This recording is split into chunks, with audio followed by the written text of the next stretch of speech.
Hello everyone. तो इस video में हम करने वाले हैं सॉल्यूशन चैप्टर के एनसीईआरटी के न्यूमेरिकल्स की डिटेल एक्सप्लेनेशन के साथ। ठीक है, तो जो बच्चे इस यूट्यूब चैनल पर नए हैं मैं उनको बता दूं कि हमने एक नई सीरीज स्टार्ट की है जिसके अंदर हम जितने भी फिजिकल केमिस्ट्री के चैप्टर हैं, सॉल्यूशन, इलेक्ट्रोकेमिकल काइनेटिक्स, उनके एनसीईआरटी के न्यूमेरिकल प्रैक्टिस कर रहे हैं। और इसमें बात जो काम की है ना वो ये कि मैं डिटेल एक्सप्लेनेशन के साथ आपको बताऊंगी, मतलब हर स्टेप को तोड़ के उसको बिल्कुल सिंप्लीफाई वर्जन में मैं आपको न्यूमेरिकल समझ। एक और बात, मैं ना टाइम स्टैम्प ऐड कर दूंगी, तो अगर आपको किसी पर्टिकुलर क्वेश्चन को ही देखना है तो आप वहां से क्वेश्चन को देख सकते हैं। मैं उसको कमेंट सेक्शन में वो टाइम स्टैम्प ऐड कर दूंगी। ठीक है, ओके।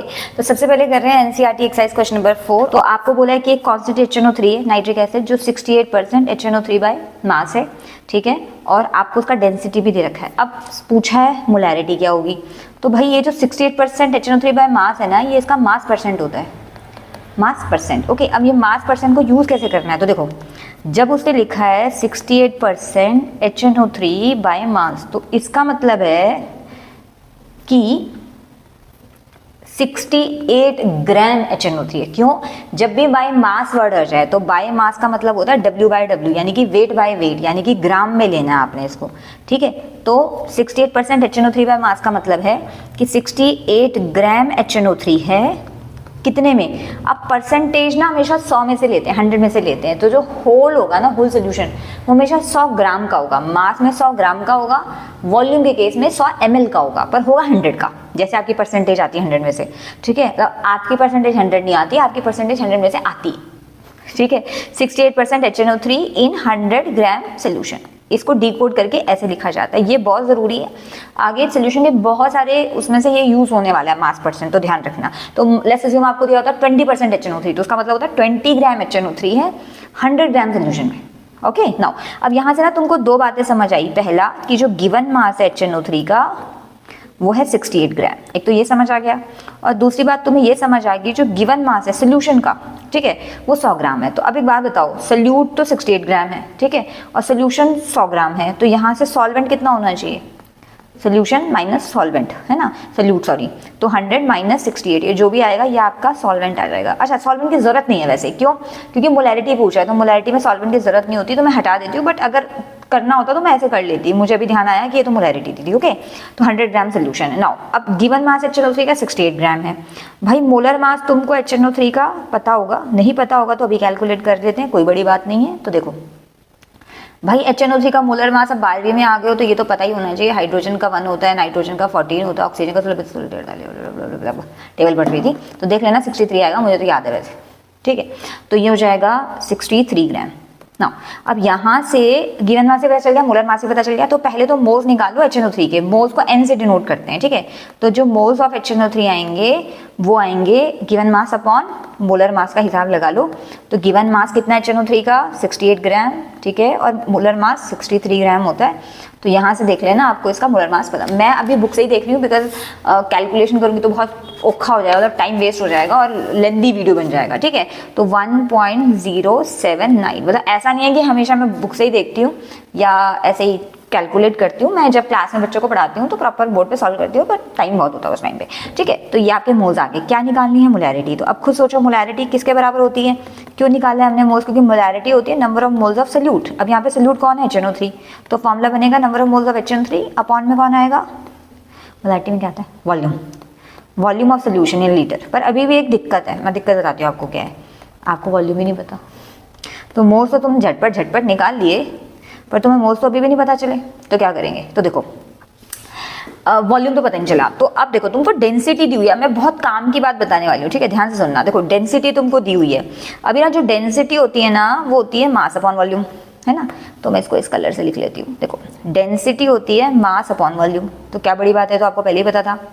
ध्यान से सुनो, आप मैं बता रही हूँ पर तुम गलत करोगे जब मैं ऐसा बोलती हूँ, तो I am pretty much sure about that. ठीक है, तो देखो डेंसिटी मास अपॉन वॉल्यूम होती है।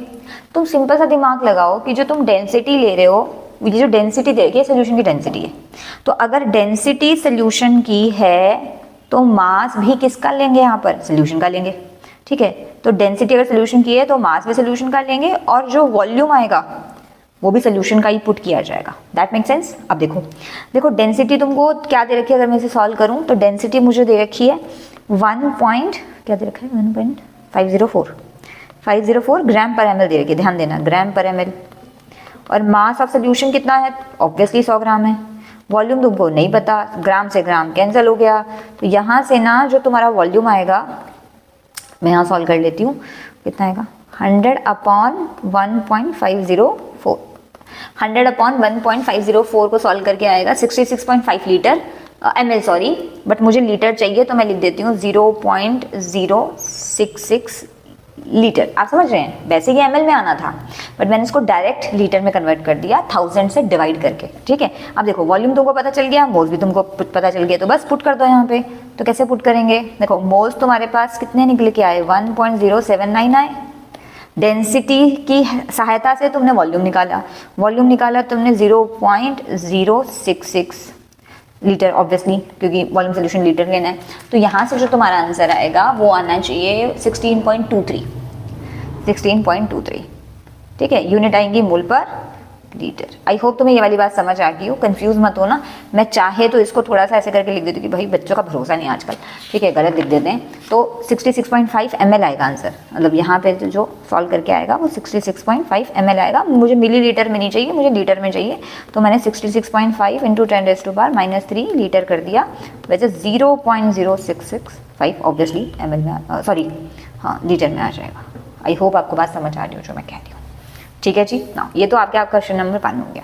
अच्छा, किसी भी क्वेश्चन से रिलेटेड क्वेरी होगी तो मुझे कमेंट सेक्शन में बता देना, ऑब्वियसली मैं सॉल्व कर दूंगी ना। अब आ जाते हैं नेक्स्ट क्वेश्चन पे। देखो क्वेश्चन नंबर 5 एनसीईआरटी एक्सरसाइज का।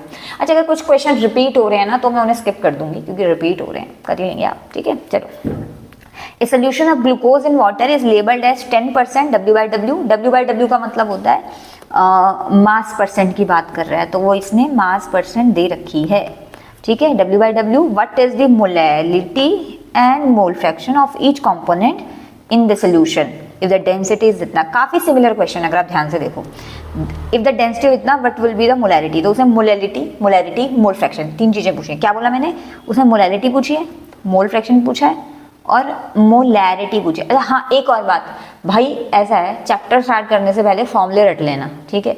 पता चले मैं तो मोलैरिटी करा रही हूँ, आपको पता ही नहीं क्या हो रहा है यहाँ पर, तो फॉर्मूले प्लीज अच्छे से याद कर लेना, ठीक है।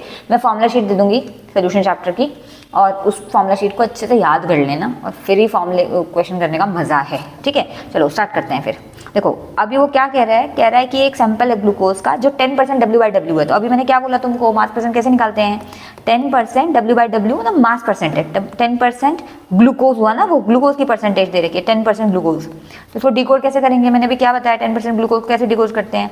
देखो 10 ग्राम ग्लूकोज है, कितने में, इन 100 ग्राम सोल्यूशन में, क्योंकि ऑब्वियसली मास परसेंट में हम सोल्यूशन लेते हैं 100 ग्राम का, ओके। अच्छा, यहाँ से तुमको क्या समझ आया, यहाँ से तुमको समझ आया है कि जो गिवन मास है ग्लूकोज का वो होता है 10 ग्राम, ठीक है। अच्छा, मोलर मास ग्लूकोज का नहीं पता तुमको, अभी अब तुमको ग्लूकोज ही नहीं पता, सॉरी, ठीक है। तो अभी ग्लूकोज नहीं पता, तो देखो ग्लूकोज जो होता है ना वो होता है C6H12O6, नहीं पता तो याद रख लो C6H12O6। और जब इसका आप कैलकुलेट करोगे 25 72 12 18 का तो पढ़ना नहीं आता मुझे, देख लेना 18 का टेबल मुझे नहीं आता है, मैं झूठ के बोलूँ तो मैं बता देती हूँ कि ग्लूकोज का जो मोलर मास यहाँ से निकल के आएगा ना 180 आएगा, मतलब मेरे को याद है, मैं ऐसे कर लेती हूँ वैसे कैलकुलेशन, ऐसा नहीं है, पर टेबल मुझे कभी याद नहीं होते हैं। अच्छा, नेक्स्ट है हमारे पास, अच्छा ग्लूकोज का हमने निकाल लिया। नाउ इसके बाद हमारे पास है, वेट, हाँ ठीक है, इसके बाद ग्लूकोज का हमने मोलर मास निकाल लिया 180 ग्राम। तो मोलर मास ऑफ ग्लूकोज कितना है, ग्लूकोज मैंने बता दिया C6H12O6 होता है, तो ये आपने 180 ग्राम निकाल लिया। भाई इन दोनों की हेल्प से number of moles of glucose निकाल लोगे, तो मोल्स कितने आएंगे ग्लूकोज के, वो आएंगे गिवन मास अपॉन मोलर मास कर लेना, तो गिवन मास अपॉन मोलर मास करके, गिवन मास 10 है, मोलर मास 180 है, तो यहाँ से आपके पास कैलकुलेट करके जो आएगा वो आएगा 0.055, ये आगे मोल्स इसके, किसके, ग्लूकोज के, ठीक है। अच्छा, आपको मोलैलिटी निकालनी है, तो मोलैलिटी के लिए, अच्छा एक और बात, अब देखो वो क्या कह रहा है, वो कह रहा है भाई 10 ग्राम का ग्लूकोज है 100 सॉरी ये क्या फीचर है इसका, 10 ग्राम का ग्लूकोज है 100 ग्राम के सोल्यूशन में। तो तुम खुद सोचो कि यहाँ से तुम्हारे पास देखो सोल्यूशन किसके बराबर होता है हमेशा, सॉल्वेंट, अच्छा मैं यही सॉल्व कर लेती हूँ ना, रहने देते हैं, ऐसे कर लेते हैं, सॉल्वेंट प्लस सल्यूट के बराबर होता है, ठीक है। तो यहाँ से जब तुम इसे सॉल्व करोगे तो यहाँ से तुम्हारा सॉल्वेंट किसके बराबर आएगा, वही सीधी सी बात, सोल्यूशन माइनस सल्यूट के, तो 100 माइनस 10 यानी कि 90 ग्राम का सॉल्वेंट हो जाएगा। वैसे सॉल्वेंट हो कौन, सॉल्वेंट हमारे पास है, मेंशन हुआ ऐसी बात तो नहीं है, इन वाटर है, हाँ ठीक है, सॉल्वेंट वाटर है, ठीक है, यानी कि पानी की बात कर रहा है वो, पानी हमारे पास 90 ग्राम का है, ठीक है ना। यहाँ से हम अगर पानी के भी मोल्स निकाल लें, वाटर के भी मोल्स निकाल लें, तो number of moles of water, ये जो था ना ये वाला, ये नंबर ऑफ मोल्स ग्लूकोज के था, तो मैं इसको शॉर्टकट में लिख देती हूँ n ऑफ ग्लूकोज, आप समझ जाएंगे। तो number of moles of water क्या है, गिवन मास कितना है, गिवन मास ऑफ वाटर 90, मतलब जो मास आपको देखा वो 90 ग्राम है, मोलर मास कितना होता है 18 ग्राम होता है, ये करीबन आपके पास आएगा 5 मोल्स, ठीक है। तो बेसिकली आपने वाटर के भी मोल्स निकाल लिए और ग्लूकोज के भी मोल्स निकाल लिए, क्लियर है। मास परसेंट देखो कितनी मजेदार चीज है, मास परसेंट से तो आपकी आधी प्रॉब्लम दूर हो जाती है, बस आपको समझ आना चाहिए, हाँ ओके। तो गिवन मास निकल गए, मोलर मोल्स निकल गए। अच्छा अब साथ ही साथ हम डेंसिटी वाला पार्ट भी सॉल्व कर लेते हैं। देखो डेंसिटी मैंने अभी क्या बोला, किसके बराबर होती है, मास अपॉन वॉल्यूम के बराबर होती है, बताया ना। अभी डेंसिटी सोल्यूशन की ले रहे हैं तो मास भी सोल्यूशन का लेंगे और वॉल्यूम भी सोल्यूशन का ही पुट करेंगे, जस्ट अभी 2 मिनट पहले बताया है तो अभी नहीं बता रही हूँ। तो ये आ जाएगा 1.2 ग्राम पर ml, मास ऑफ सोल्यूशन 100 ग्राम है, वॉल्यूम मुझे नहीं पता, तो यहाँ से जो मेरे पास वॉल्यूम आएगा वो आएगा 100 अपॉन 1.2 ml में चलेगा, तो जो सॉल्व करके हमारे पास आएगा 83.33 ml में ऑब्वियसली, विच इज 80 सॉरी इसे आप लिख सकते हैं 0.083 लीटर, ओके। नाउ अब आ जाते हैं मेन बात पे। तो सबसे पहले मुझको क्या निकालनी थी, मोलैलिटी। तो मोलैलिटी कैसे निकलेगी, वही number of moles of salute upon, shortcut में लिख दूँ चलेगा ना, इतना तो तुमको चलेगा ना, ठीक है। नंबर ऑफ मोल, मैं मान लेती हूँ सही बोल रहा हूँ, मोलैलिटी होती है moles upon number of moles of salute over mass of solvent in kg, mass of solvent in kg. तो यहाँ से तुम्हारे पास मोल्स कितने आए बेटा, मोल्स ऑफ किसके, मोल्स ऑफ सल्यूट। तो सल्यूट के मोल्स कितने आए, कौन है सल्यूट, ग्लूकोज ही तो है, ये रहे 0.055, और तुम्हारे पास सॉल्वेंट का मास कितना है 90 है, 90 तो नहीं लेंगे, 90 तो ग्राम हुआ ना, 90 × 10⁻³ kg में लेंगे, ठीक है। तो यहाँ से आपके पास जो सॉल्व करके आएगा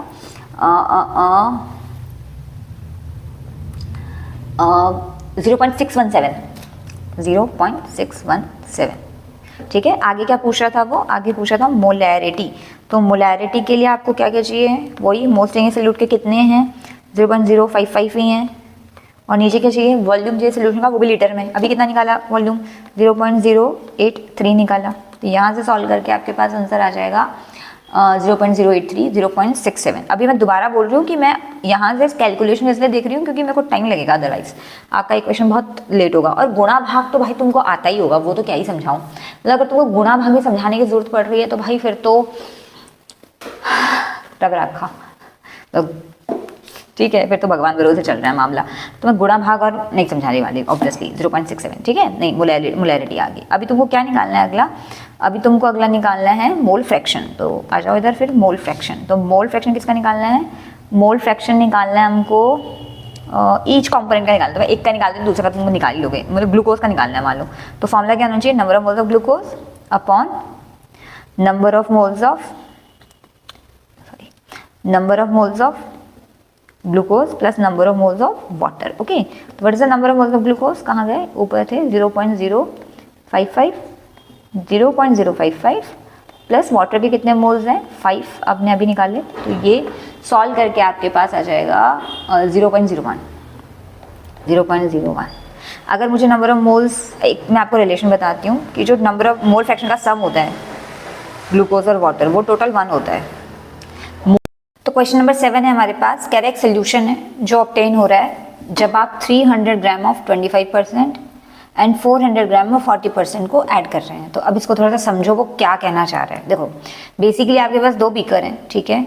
आप ऐसे समझो कि एक में 300 ग्राम है, ठीक है, इसको मान लेते हैं ए है, ये कुछ भी है, और उसको उसने मिक्स कर दिया 400 ग्राम के साथ।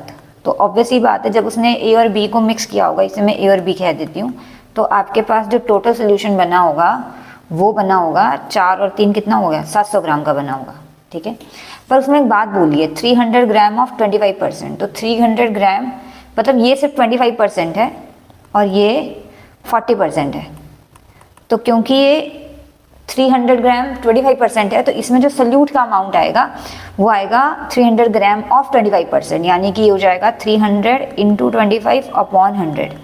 ठीक है, ये ए की मात्रा होगी जो इसमें ए सल्यूट या कुछ भी कह लो जो ए प्रेजेंट होगा, तो यहाँ से आपके पास ये वैल्यू आएगी 75 ग्राम। ठीक है, और सिमिलरली क्योंकि उसने लिया है 40% ऑफ 400 ग्राम, तो यहाँ से जो बी की अमाउंट आएगी वो आएगी 400 इंटू 40 अपॉन 100, तो ये आपके पास आ जाएगा 160 ग्राम। क्लियर है बात? नाउ अब 700 ग्राम तो पूरा सोल्यूशन हुआ, ठीक है, होल सोल्यूशन, तो उसमें इस होल सोल्यूशन में 700 ग्राम मैं यहाँ लिख देती हूँ, 700 ग्राम सोल्यूशन के अंदर आपके पास जो सोल्यूट आएगा, टोटल सोल्यूट, वो आपके पास कितना हो जाएगा, ए और बी में जो ऐड करके आपको मिला होगा, या ए बी भी नहीं, मतलब मेरे कहने का मतलब जो कंपोनेंट होंगे, तो आपके पास आ जाएगा टोटल सोल्यूट 75 प्लस 160, यानी कि टोटल आपके पास हो जाएगा 235। ठीक है, तो 235 ग्राम हो जाएगा। नाउ अब आपको इसका मास परसेंट निकालना है, तो मास परसेंट का फॉर्मूला अगर आप लगाएं, या मैं इसे यहाँ सॉल्व कर लेती हूँ, तो अगर आप मास परसेंट का फॉर्मूला लगाएं तो मास परसेंट का फॉर्मूला होता है मास ऑफ द सोल्यूट, अगर सोल्यूट के लिए निकाल रहे हैं तो मास ऑफ द सोल्यूट ऊपर आएगा which is 235, mass of the total solution नीचे आता है विच इज 700 इंटू आप 100 कर देते हैं। ठीक है, क्या बोला मैंने, मास परसेंट क्या होता है, mass of the solute total mass of the solution into 100, ऐसे करना है। ये फॉर्मूला आप देख लेना, फॉर्मूले से आपको क्लियर हो जाएगा। ठीक है, मतलब फॉर्मूला तो याद होना नहीं चाहिए ना। यहाँ से आपके पास जो आएगा वो 33.5% सोल्यूट आ जाएगा, तो यही इसकी मास परसेंट हो जाएगी। ओके ना, नेक्स्ट चलते हैं क्वेश्चन नंबर 8 पे। देखो कह रहा है अच्छा, क्योंकि मैंने डेंसिटी वाला क्वेश्चन करा दिया है तो आई थिंक आप कर लेंगे, मैं हिंट दे के छोड़ देती हूँ। ठीक है, थोड़ा बहुत तो आप भी करेंगे ना। कह रहा है एंटी फ्री सोल्यूशन है prepared from 2 to 2.6 gram ethylene glycol, तो ये तुमको क्या दे दिया, ये तुमको सोल्यूट दे दिया कि इतना सोल्यूट का मास है, गिवन मास है सोल्यूट का। ठीक है, मैं मतलब सही मायने में लिखूं तो सोल्यूट का गिवन मास है ये, एंड 200 ग्राम वाटर, ये सॉल्वेंट आपके पास हो गया। अब आप बोलोगे यार वाटर की मात्रा तो कम है तो सोल्यूट होना चाहिए। जी actually ethylene glycol water kind of similar ही रेशो में है, पर पानी जनरली सॉल्वेंट होता है, तो इसलिए पानी को मैंने सॉल्वेंट ही लिया है। तो ये पानी का गिवन मास ऑफ वाटर है। Calculate the molarity of the solution if density of solution इतना बट विद द मोलैरिटी। तो देखो बहुत सिंपल सी बात है, तो जल्दी कर लेते हैं बिकॉज इस टाइप का क्वेश्चन आपको आ गया है। ठीक है, तो अगर मैं सोल्यूट के लिए देखूँ तो सोल्यूट के लिए गिवन मास कितना है 2.6। सोल्यूट का मैं एक्चुअली नंबर ऑफ मोल्स निकाल लेती हूँ, तो number of moles of solute जो हो जाएगा। ठीक है, तो number of moles of solute, N of solute लिख देती हूँ इसको मैं, वो हो जाएगा given mass of solute. Molar mass of solute देखो C2H, ये जो भी दे रखा है इसने C2H4OH, इसको कर लेना। मैं तो यहीं से देख रही हूँ कि इथाइलिन ग्लाइकोल का मोलर मास कितना आएगा विच इज 62 ग्राम, पर आप ऑब्वियसली सॉल्व कर लेना। ठीक है, तो ये मोलर मास हो जाएगा 62 ग्राम। तो यहाँ से आपके पास जो मोल्स निकल कर आएंगे वो आएंगे 3.59 आ जाएंगे। ओके नाउ अच्छा, सिमिलरली जो number of moles of water आएंगे वो कितने आएंगे, गिवन मास कितना है वाटर का 200, मोलर मास कितना है 18। यहाँ से जब आप सॉल्व करेंगे तो यहाँ से आपके पास आ जाएगा, वैसे जरूरत नहीं पड़ेगी नंबर ऑफ मोल्स की एग्जैक्टली, क्योंकि हम कौन सा मोल फ्रैक्शन निकाल रहे हैं। तो number of moles of solute आ गया, मोलैरिटी निकालनी है। तो मोलैरिटी क्या होती है, number of moles of solute upon mass of solvent in kg, mass of solvent in kg. ठीक है, तो यहाँ से आपके पास, आई होप मेरी राइटिंग बहुत गंदी है और आपको समझ आ रही है। तो number of moles of solute कितना निकाला 3.59, मास ऑफ सॉल्वेंट इन केजी, तो 200 इंटू 10⁻⁻3, क्योंकि मुझे केजी में लेना, ध्यान रखना, यूनिट का ध्यान रखा करो। यहाँ से आपके पास जो मोलैरिटी आएगी वो आएगी 17.95 यूनिट आएगी मोल पर केजी। ठीक है नाउ, अब आपको मोलैरिटी निकालनी है। तो मोलैरिटी के लिए तो मैं आपको बता चुकी हूँ कि मोलैरिटी के लिए हमको नीचे क्या चाहिए होता है, मोलैरिटी के लिए हमें चाहिए होता है मोल्स अपॉन वॉल्यूम। ठीक है, और वॉल्यूम हम कैसे निकालते हैं वो मैं आपको बहुत पहले बहुत सारे क्वेश्चन में बता चुकी हूँ कि आप लेते हैं डेंसिटी होती है मास अपॉन वॉल्यूम। ठीक है, डेंसिटी आपको दे रखी है 1.072, मास आपको सोल्यूशन का मास पता करना है, क्योंकि यहाँ पे डेंसिटी सोल्यूशन की है तो मास भी सोल्यूशन का होना चाहिए। तो एक बार मैं साइड में सॉल्व कर देती हूँ, मास ऑफ सोल्यूशन कितना होगा, तो मास ऑफ सोल्यूशन दो चीज़ों से मिलकर बनता है, सोल्यूट का मास प्लस सॉल्वेंट का मास। तो सोल्यूट का मास प्लस सॉल्वेंट का मास, तो सोल्यूट का मास है आपके पास 222.6 और सॉल्वेंट का है 200, तो ये 422 हो जाएगा आपके पास करीबन, है ना, 422.6 हो जाएगा। 422.6 ग्राम हो जाएगा। तो ये पुट कर दो, मास है 422.6 ग्राम, वॉल्यूम आपको नहीं पता। यहाँ से आपके पास जो वॉल्यूम आएगा वो आ जाएगा 394.2 ml, यानी कि आप कह सकते हैं 0.39 लीटर। ओके, मोलैरिटी आप निकाल लेंगे, मोल्स आपको पता चल गए, वॉल्यूम आपको अभी मैंने बताया, तो मोलैरिटी आप आसानी से निकाल लेंगे। तो मोलैरिटी हो जाएगी, मोल्स कितने आए थे मोल्स सल्यूट के 3.59 और वॉल्यूम कितना है 0.39, तो ये करीबन आपके पास आ जाएगा 9.11 मोल पर लीटर। ठीक है, तो आपने ऐसे करना होता है। ये क्वेश्चन आपको पता चल गया होगा डेंसिटी वाला, मैं थोड़ा जल्दी करा दिया बिकॉज आप कर चुके हैं वाले क्वेश्चन। चलो नेक्स्ट पे आ जाते हैं, क्वेश्चन नंबर 9। देखो कह रहा है कि एक सैंपल है of drinking water was found to be severely contaminated with chloroform, the level of contamination was 15 ppm।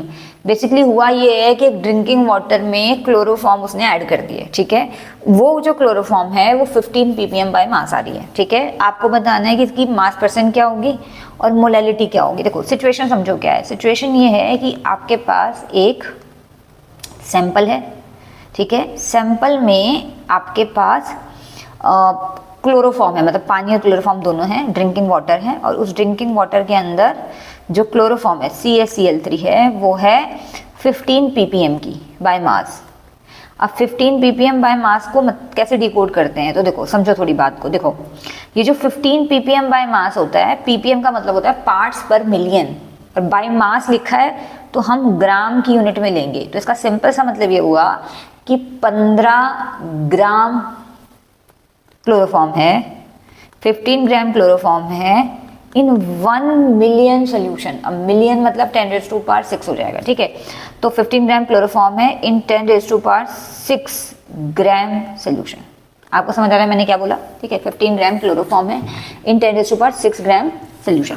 अच्छा, यहाँ से ये मैंने 10⁶ क्यों लिया, क्योंकि मिलियन के अंदर चल रहा है, तो पार्ट्स पर मिलियन, तो जो भी आपको 15-20 ppm दे रखा होगा वो ग्राम होगा। ठीक है, और हमेशा 10⁶ ग्राम के अंदर ही होगा क्योंकि मिलियन में लेना है। आपको बताना है मास परसेंट कितना होगा। तो देखो आपको यहाँ से मास परसेंट, आपका फॉर्मूला क्या लगाते हैं आप, मास परसेंट ऑफ क्लोरोफॉर्म का फॉर्मूला क्या होगा, मास परसेंट ऑफ क्लोरोफॉर्म। तो जिसका भी आप मास परसेंट निकाल रहे हो उसका मास ऊपर लेते हैं, यानी कि ऊपर आएगा मास ऑफ क्लोरोफॉर्म, नीचे किसका मास आएगा CaCl3, सॉरी नीचे किसका मास आएगा mass of solution into 100, obviously into 100। तो यहाँ से आपके पास what is the mass of chloroform 15 gram, mass of solution कितना है 10⁶, किससे मल्टीप्लाई कर देना है 100 से मल्टीप्लाई कर देना है। ठीक है, तो ये आपके पास आ जाएगा करीबन 15 इंटू 10⁻⁴, ऑब्वियसली 15 इंटू 10⁻⁴, ये ppm में मतलब सॉरी ये मास परसेंट आ गया क्लोरोफॉर्म को। क्लोरोफॉर्म का समझ आ रहा है ना। अब आपको निकालनी है ये वाला पार्ट तो हो गया सॉल्व, दूसरा पार्ट आपको सॉल्व करना है, मोलैलिटी निकालनी है। तो भाई मोलैलिटी के लिए नंबर ऑफ मोल्स लेने पड़ते हैं, और मोल्स मुझे नहीं पता तो मैं साइड में मोल्स निकाल देती हूँ क्लोरोफॉर्म के। तो number of moles of chloroform कितना होगा, गिवन मास कितना है क्लोरोफॉर्म का 15 ग्राम, मोलर मास भाई इतने बहुत मोलर मास बता दिया तो अब मैं दोबारा नहीं बता रही हूँ, मैं तो यहीं से देख रही हूँ 119.5। यहाँ से जो number of moles of chloroform के आएंगे वो आएंगे, देख लेना कैलकुलेटर नहीं है मेरे पास अभी, और सॉल्व करने बैठी तो बहुत टाइम लगेगा, तो मोल्स आएंगे। ठीक है, तो आपने कुछ नहीं करना है, यहाँ पे number of moles of chloroform put कर देने। ठीक है, मास ऑफ सॉल्वेंट 15 ग्राम में ना 15 ग्राम सोल्यूट है 10⁶ ग्राम सोल्यूशन में, तो आइडियली तो आपको माइनस करना चाहिए सोल्यूट का मास, मतलब 10⁶ में से आपको 15 ग्राम माइनस करना चाहिए, पर इतनी छोटी वैल्यू आएगी कि आप उसे नेग्लेक्ट ही कर दोगे, क्योंकि ppm इतना कम है, मतलब 10⁶ ग्राम सोल्यूशन के अंदर 60 के अंदर सिर्फ 15 ग्राम क्लोरोफॉर्म है, तो अगर आप माइनस करोगे तो बहुत मतलब बहुत ज़्यादा फर्क नहीं पड़ेगा सोल्यूशन के मास पे, तो सॉल्वेंट के मास पे, तो हम नेग्लेक्ट कर देते हैं, यानी कि हम माइनस नहीं करते, तो हम सॉल्वेंट का मास भी 10⁶ ही ले लेते हैं। ठीक है, सॉल्व कर लेना इसको, मैं आपको डायरेक्ट आंसर बता देती हूँ, वो आएगा आपके पास, अच्छा 10⁶ ग्राम है, यानी कि 10⁻⁻⁶ इंटू 10⁻³ kg के अंदर आएगा, वो kg में भी निकालना है ना आपने। तो यहाँ से आपके पास आंसर आएगा 1.25 इंटू 10⁻⁴। ठीक है, मैं भी कैलकुलेशन अवॉइड कर रही हूँ बिकॉज बहुत टाइम लग जाएगा अदरवाइज। ठीक है, तो आपको ऐसे सॉल्व करना है। तो आई होप आपको ppm का मतलब समझ आया, और ppm को समझना बहुत ज़रूरी था। नाउ नेक्स्ट है हमारे पास क्वेश्चन नंबर 13। देखो अभी जो क्वेश्चन चल रहे थे ना वो मोलैरिटी के ऊपर चल रहे थे, अब जो क्वेश्चन चल रहे हैं दैट आर बेस्ड ऑन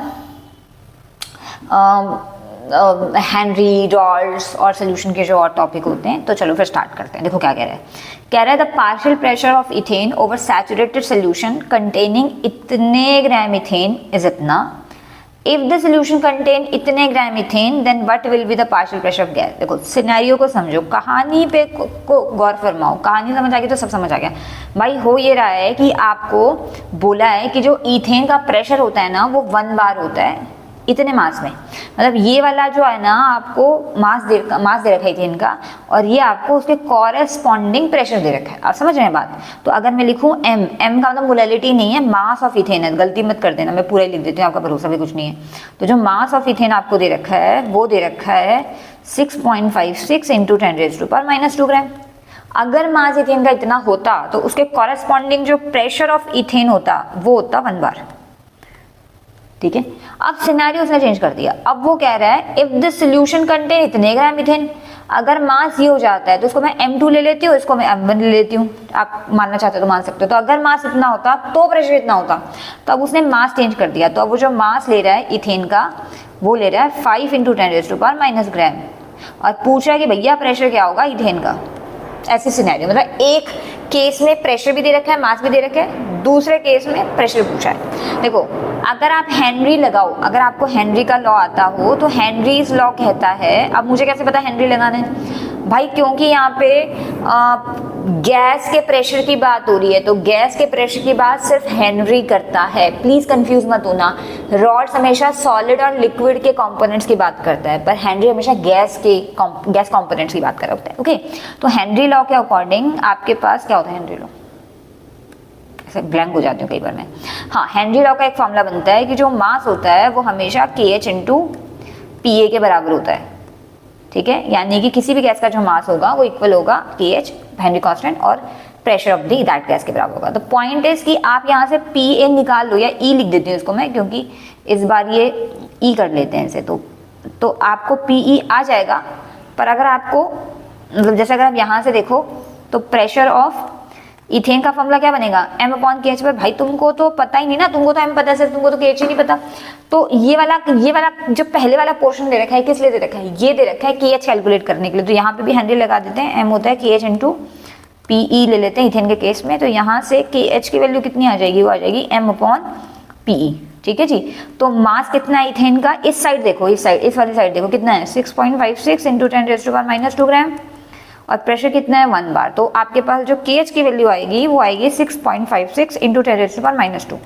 कहने का मतलब ये है कि एक साइड का KH उठाओ, दूसरे साइड पुट करो। ठीक है, तो ये वाला जो KH का पुट आया वैल्यू, पुट हेयर, उसको यहाँ पुट कर दो, पुट हेयर देयर जो भी बोलते हैं। ठीक है, तो यहाँ से आपके पास जो आएगा प्रेशर, वो मैं थोड़ा सा यहाँ सॉल्व कर लेती हूँ। तो आपके पास यहाँ जो PE की वैल्यू आएगी वो आएगी, मास 5 इंटू 10⁻² है, KH की वैल्यू है 6.56 इंटू 10⁻²। तो यहाँ से जो आपके पास प्रेशर ऑफ इथेन आएगा वो सॉल्व करके आएगा, कितना आएगा 13 देख लेते हैं, 0.762। मैं तो ऐसे कर रही हूँ कैलकुलेशन, आपने प्रॉपर गुणा भाग खुद करना है। ठीक है जी, मेरा पेपर नहीं है, आपका है 0.762। ठीक है जी, तो ये आपको मतलब एक की वैल्यू KH की वैल्यू पुट करके दूसरी साइड पुट करनी थी, ये कहानी थी। देखो कह रहा है एक एक्वा सोल्यूशन है। ठीक है, ध्यान से ना, एक्वा सोल्यूशन है 2% नॉन वॉलेटाइल सोल्यूट। पहली बात तो तुम 2% को डिकोड करो, क्या मतलब है 2% का, इतना तुमको समझाती है, अब तो तुमको आ गया होगा। 2% का मतलब है 2 ग्राम सोल्यूट है कितने में, मैं ऐसे कर लेती हूँ थोड़ा, 2 ग्राम सोल्यूट है इन 100 ग्राम सोल्यूशन में। मास परसेंट को डिकोड करना तो आ गया ना तुमको। एक्सर्ट अ प्रेशर ऑफ इतना, और वो इतने का प्रेशर लगाता है नॉर्मल बॉइलिंग पॉइंट पे सॉल्वेंट के। What is the molecular mass of the solute. देखो पहली बात तो आप ये समझो कि ये किससे रिलेटेड क्वेश्चन है, मतलब आप इस टॉपिक को समझने की कोशिश करो। तो पहले मैं आपको थोड़ी कहानी बताती हूँ। कहानी ये है कि एक सोल्यूशन है, ठीक है, जिसके अंदर नॉन वॉलेटाइल सोल्यूट है। क्या बोला मैंने, नॉन वॉलेटाइल सोल्यूट है। जब भी कहीं नॉन वॉलेटाइल सोल्यूट आता है तो वहाँ पे लोअरिंग इन वेपर प्रेशर आ जाता है, यानी कि वेपर प्रेशर वहाँ पे कम पड़ जाता है, लोइंग आ जाती है। अभी जो नॉन वॉलेटाइल सोल्यूट है ये 2% का है, ठीक है। अच्छा, और जो ये प्रेशर लगा रहा है, मतलब ये जो पूरा सोल्यूशन है इसका प्रेशर आपको दे रखा है 1.004 बार। तो ये जो 1.004 बार है ये सोल्यूशन का प्रेशर, कैसे पता चला, रीड करो। N aqua solution exert a pressure of इतने बार, मतलब वो प्रेशर किसका है, सोल्यूशन का प्रेशर है। तो इस पूरे सोल्यूशन का आपको जो PS दे रखा है, PS प्रेशर ऑफ सोल्यूशन बोलते हैं ना इसको, वो है 1.004 बार। ठीक है, आपको सोल्यूट का मास दे रखा है 2 ग्राम, मास ऑफ सोल्यूट 2 ग्राम दे रखा है। ठीक है, क्या पूछा उसने, what is the molecular mass of the solute, आपको मोलर मास पूछा है सोल्यूट का, ये कहानी है। ठीक है, क्योंकि इसमें नॉन वॉलेटाइल सोल्यूट लग गया तो इसमें relative lowering in vapour pressure लगेगा। ठीक है, या मैं इसको आपको इसे दूसरे तरीके से समझाती हूँ, वो मुझे ज़्यादा सही लगता है तरीका। देखो कहानी ऐसी है कि जनरली, ठीक है, जब आप कोई सोल्यूशन का प्रेशर देखते हो तो जो प्रेशर ऑफ सोल्यूशन होता है ना, वैसे तो प्रेशर ऑफ जो सोल्यूशन होता है वो प्रेशर ऑफ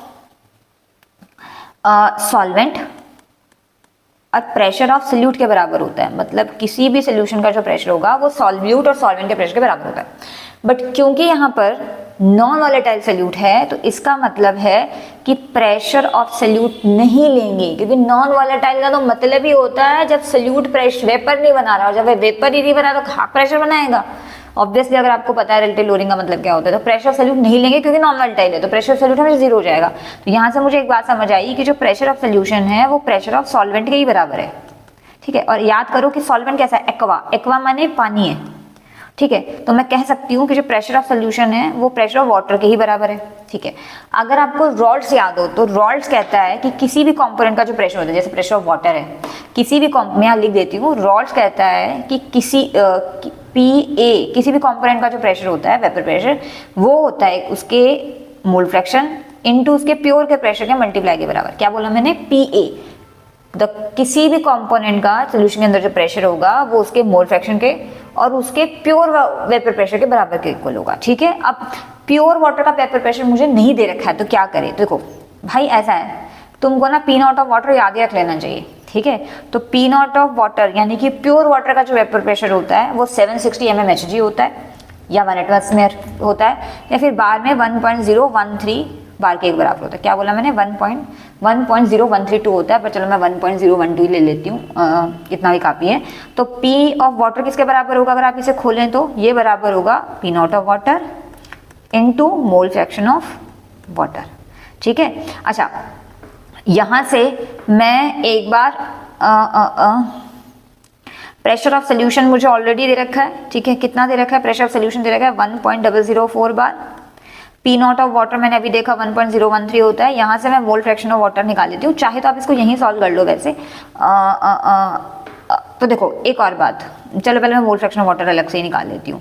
तो यहाँ से आपके पास जो मोल फ्रैक्शन ऑफ वाटर आएगा वो आएगा 1.004 1.013। देखो ये तुम्हें लर्न करना पड़ेगा, ये लर्न ही करनी पड़ेगी, गिवन नहीं होगी। ठीक है, तो अच्छा होगा कि आप इसे लर्न ही कर लें। तो यहाँ से आपके पास मोल फ्रैक्शन ऑफ वाटर आ जाएगा। अच्छा, क्योंकि यहाँ पर अब मोल फ्रैक्शन ऑफ वाटर मुझे नहीं पता चल रहा है कितना है, बट आप समझ गए कि मोल फ्रैक्शन कैसे निकालना है, या मैं इसको एक काम करती हूँ यहीं सॉल्व कर लेती हूँ, डजंट मेक एनी डिफरेंस। देखो अभी देखो मोल फ्रैक्शन ऑफ वाटर जो होता है ना, अगर आप इसे ओपन करें तो वैसे ये होना चाहिए था, sorry, mole fraction of water को अगर आप ओपन करें तो ये होना चाहिए था number of moles of water. ठीक है जी, number of moles of water plus number of moles of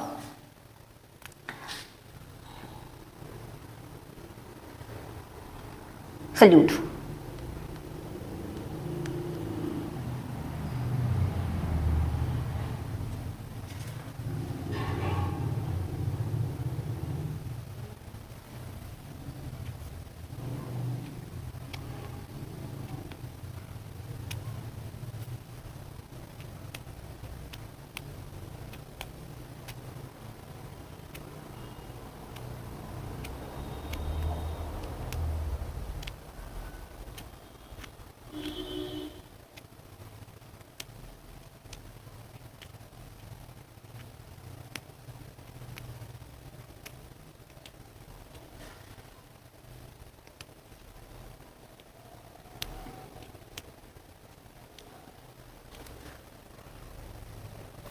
okay, तो यहां से आपके पास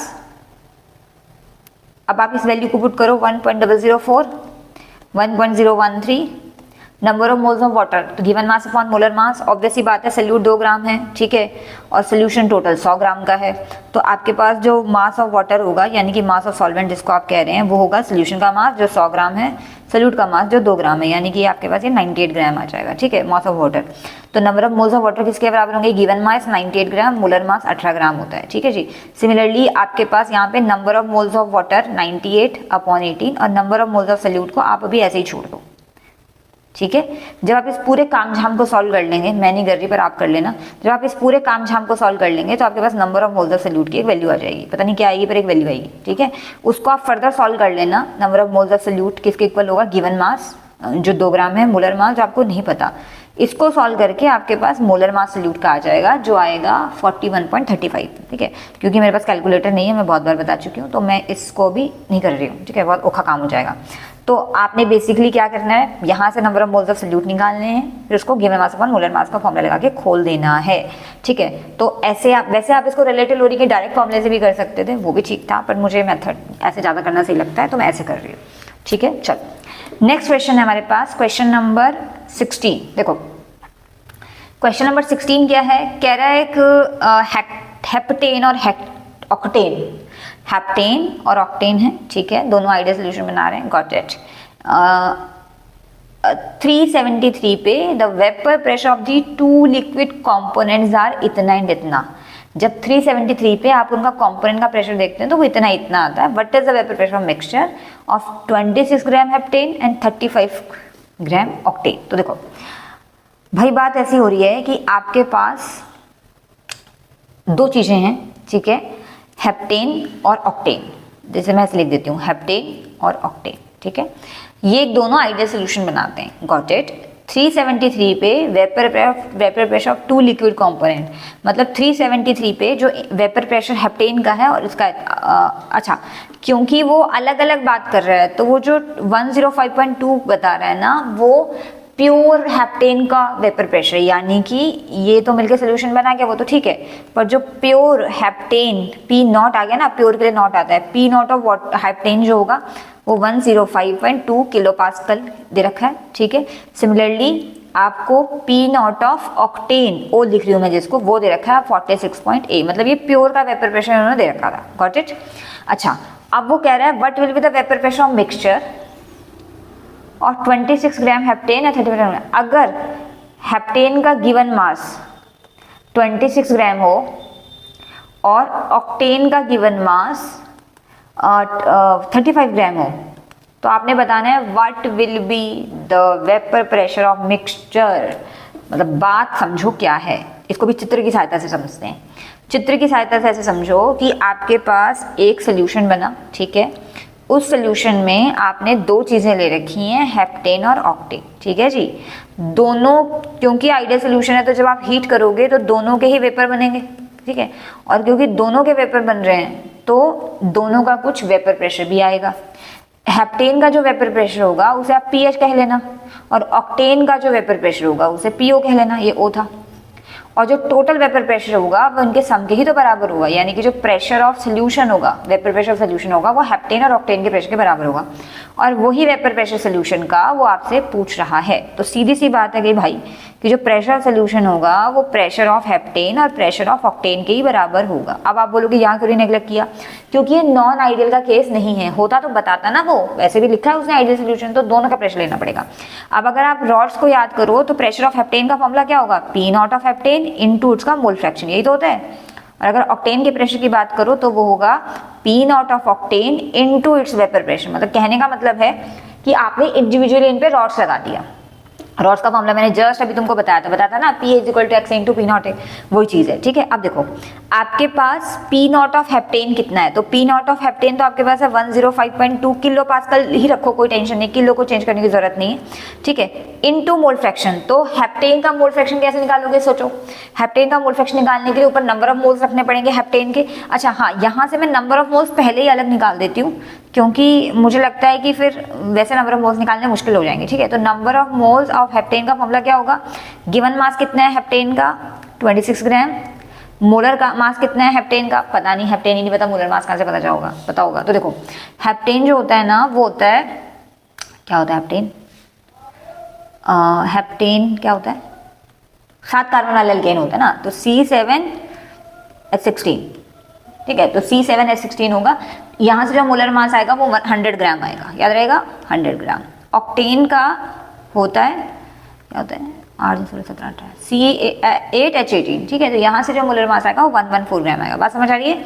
तो number of moles of heptane कितने होंगे, गिवन मास है, अभी निकाला 26 है, मोलर मास कितना निकाला 100 ग्राम है, ठीक है। तो number of moles of heptane जो आप यहाँ से आएंगे वो आपके पास आ जाएंगे, number of moles of heptane आपके पास आ जाएंगे 0.26, तो ऑब्वियस सी बात थी, तो समझ आ ही जाता। चलो number of moles of octane कितने आएंगे, number of moles of octane होंगे, गिवन मास कितना है बेटा 35 ग्राम, मोलर मास कितना है 114 ग्राम, तो यहाँ से आपके पास आएगा 0.31, ठीक है। बस अब तो पुट कर दो, तो मोल फ्रैक्शन ऑफ हेप्टेन कितना होगा भाई, number of moles of heptane कितने हैं 0.26, मोलर नीचे 0.26 प्लस 0.31, ठीक है, इसको ऐसे सॉल्व कर लेना, ये प्लस ऑक्टेन का प्रेशर कितना है 46.8। अब मोल फ्रैक्शन ऑक्टेन का निकालने की जरूरत नहीं है, इसमें से माइनस कर देना, ठीक है। तो इस मोल फ्रैक्शन ऑफ हेप्टेन को जब आप निकालोगे और इसमें से माइनस करोगे, या मैं पूरा ही लिख देती हूँ, तो मोल फ्रैक्शन ऑफ ऑक्टेन हो जाएगा number of moles of octane यानी 0.31 अपॉन 0.31 प्लस 0.26। वैसे आप 1 में से माइनस कर सकते थे, वो भी ठीक था, ठीक है। यहाँ से आपके पास प्रेशर ऑफ सोल्यूशन आ जाएगा, जिसकी वैल्यू आएगी प्रेशर ऑफ सोल्यूशन की वैल्यू आपके पास आएगी 73.43। मतलब अगर आप इसे इंडिविजुअली देखना चाहते हो तो इंडिविजुअल खुद ही देख लेना, मैं तो पूरा लिख देती हूँ।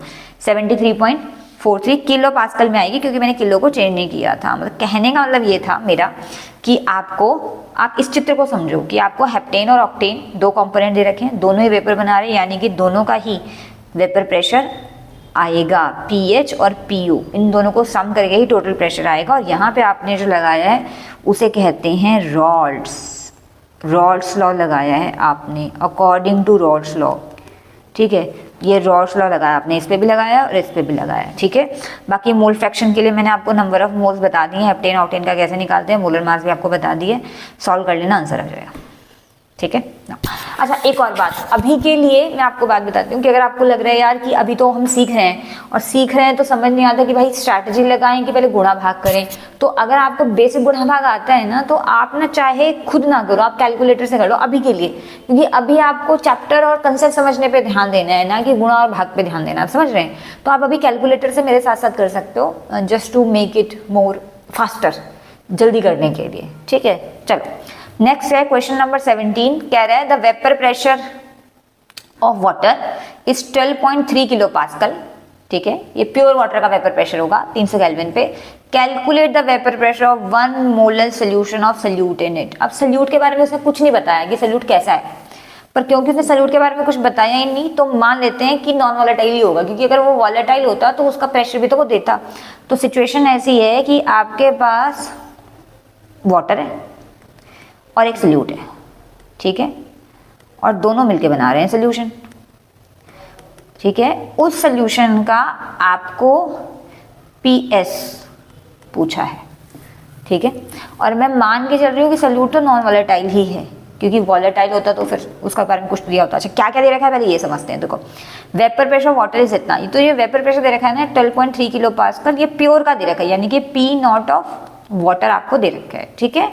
नाउ अब देखो आपको पी नॉट ऑफ वाटर दे रखा है 12.3 किलो पास्कल, ठीक है। साथ ही साथ आपको बोला है 1 मोलल का सोल्यूशन है। अगर आप इसको डिकोड करें, देखो मोलल किसकी यूनिट होती है, मोलल होती है मोलैलिटी की, ठीक है।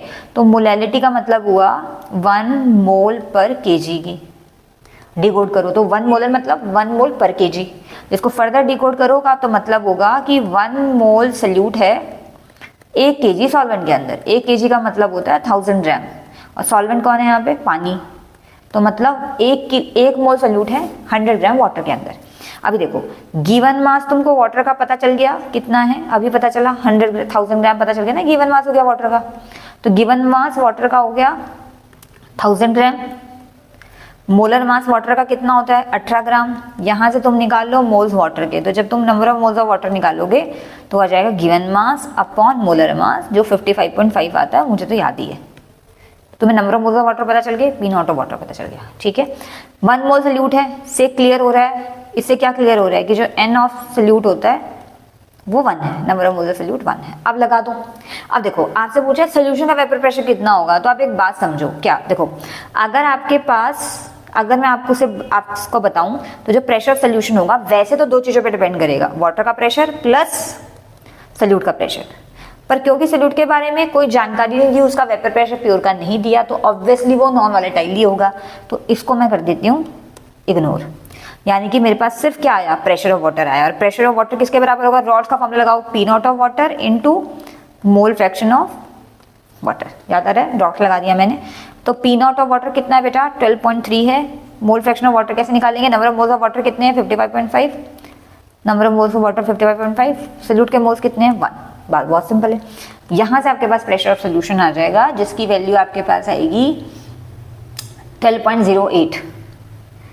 12.08 किलो पास्कल।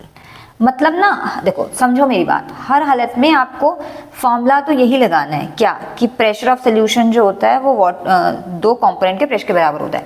अब अगर नॉन वोलेटाइल है तो सोल्यूट के प्रेशर को इग्नोर कर दो, पढ़ना लेना पड़ेगा। अब बार बार हम रॉड्स क्यों लगा रहे हैं, ये भी मैंने रॉड्स के अकॉर्डिंग ही किया है, अकॉर्डिंग टू रॉड्स।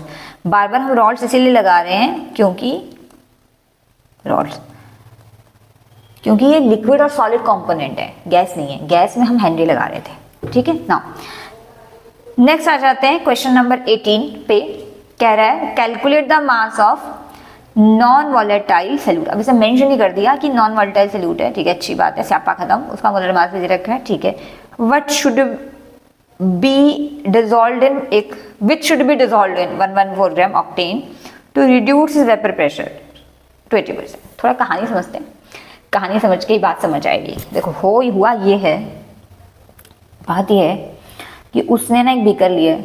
देखो बीकर तो हमेशा लेना है, ठीक है, मतलब कुछ भी हो रहा हो, बीकर तो आपने हमेशा ही लेना है, ठीक है। बर्तन तो आपके पास पूरे होने चाहिए।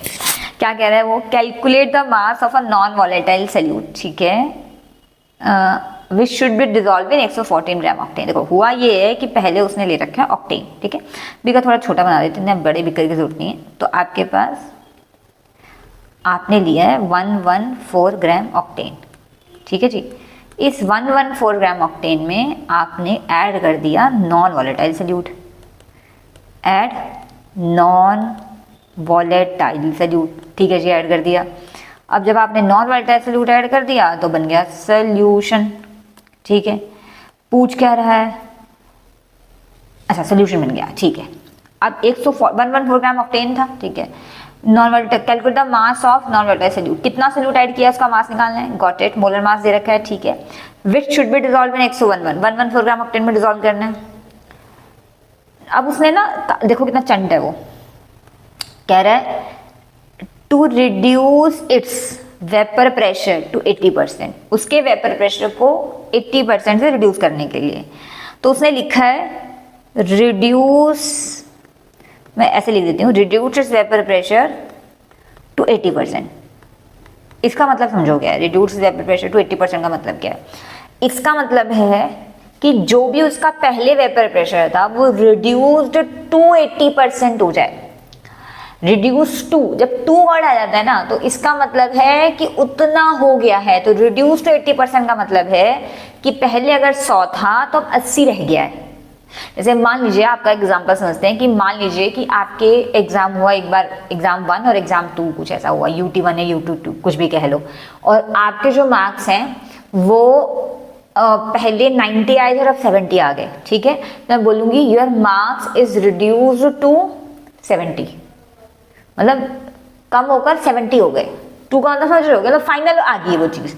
तो रिड्यूस वेपर प्रेशर टू 80% का मतलब है कि फाइनल जो वेपर प्रेशर आया है सोल्यूशन का वो 80% आया है। तो यहाँ पे मैं मान के चलती हूँ कि मान लेते हैं कि अगर, क्योंकि परसेंटेज में टोटल वैल्यू 100 लेते हैं, तो अगर ओरिजिनली का मतलब है जब सोल्यूट ऐड नहीं किया था, तो अगर प्योर ऑक्टेन का पी नॉट ऑफ ऑक्टेन, अगर प्योर ऑक्टेन का वेपर प्रेशर 100 रहा होगा तो अब सोल्यूट ऐड करने से वो कितना चला गया, 80 चला गया।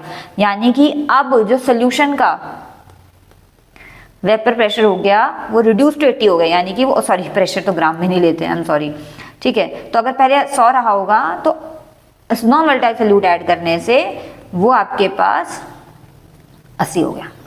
Make sense? अब आपको पूछा है calculate the mass of non volatile solute, आपने नॉन वोलेटाइल सोल्यूट का मास निकालना है। तो क्योंकि ये रिलेटिव लोडिंग का केस है तो मैं इसे वैसे तो रिलेटिव लोडिंग से भी कर सकती हूँ, बट रिलेटिव लोडिंग का फॉर्मूला लगा लो तो भी ठीक है, पर मैं सिंपल करना चाहती हूँ। तो हम देखते हैं कि भैया जो प्रेशर ऑफ सोल्यूशन होता है वो किसके बराबर होता है, प्रेशर ऑफ सॉल्वेंट जो ऑक्टेन है यहाँ पर प्लस प्रेशर ऑफ सोल्यूट के बराबर होगा। ठीक है, नो ऑब्वियसली मैं रिलेटिव लोडिंग के फॉर्मूले से भी लगा सकती थी, वो भी इजी होता, ठीक है, एक ही बात थी। तो यहाँ पे आप देखो क्योंकि नॉन वोलेटाइल है तो सोल्यूट का तो कोई गेम ही नहीं, रोल ही नहीं है। और प्रेशर ऑफ ऑक्टेन का फॉर्मूला रॉड्स के अकॉर्डिंग क्या बनता है, याद करो, P naught of octane into mole fraction of octane. बात समझ आ रही है? ये प्रेशर ऑफ सोल्यूशन के बराबर है। प्रेशर ऑफ सोल्यूशन कितना है, 80। प्रेशर ऑफ ऑक्टेन कितना था originally, 100। Mole fraction of octane की वैल्यू कितनी आ जाएगी यहाँ से, तो मोल फ्रैक्शन ऑफ ऑक्टेन की वैल्यू आ जाएगी 80/100, विच इज 0.8, ऑब्वियसली 0.8 आ जाएगा। ठीक है, नाउ अब आपके पास है, अब आपने क्या निकालना है, molar mass of non volatile given mass निकालना है। ये बोल रहा है ना मास ऑफ, तो गिवन मास को कैलकुलेट करवा रहा है, ये कहना चाह रहा है वो। तो आपके पास मोल फ्रैक्शन ऑफ ऑक्टेन का फॉर्मूला क्या होगा, number of moles of octane plus number of moles of octane plus number of moles of solute. ठीक है जी, तो मोल फ्रैक्शन ऑक्टेन है 0.8, number of moles of octane कितना होगा भाई वो तो निकालना ही पड़ेगा, तो साइड में निकाल लेते हैं। तो number of moles of octane होगा, गिवन मास ऑफ ऑक्टेन कितना है 114, मोलर मास मैंने जस्ट पीछे निकाल के दिखाया, यानी कि 1144 ही था, मैंने जस्ट आपको अभी पिछले वाले एग्जाम्पल में बताया था। तो 1 प्लस n लिख लेते हैं इसे, तो यहाँ पे आपके पास आ जाएगा 0.8 plus 0.8n is equal to कुछ नहीं है ना, तो 1। ठीक है, तो यहाँ से आपके पास हो जाएगा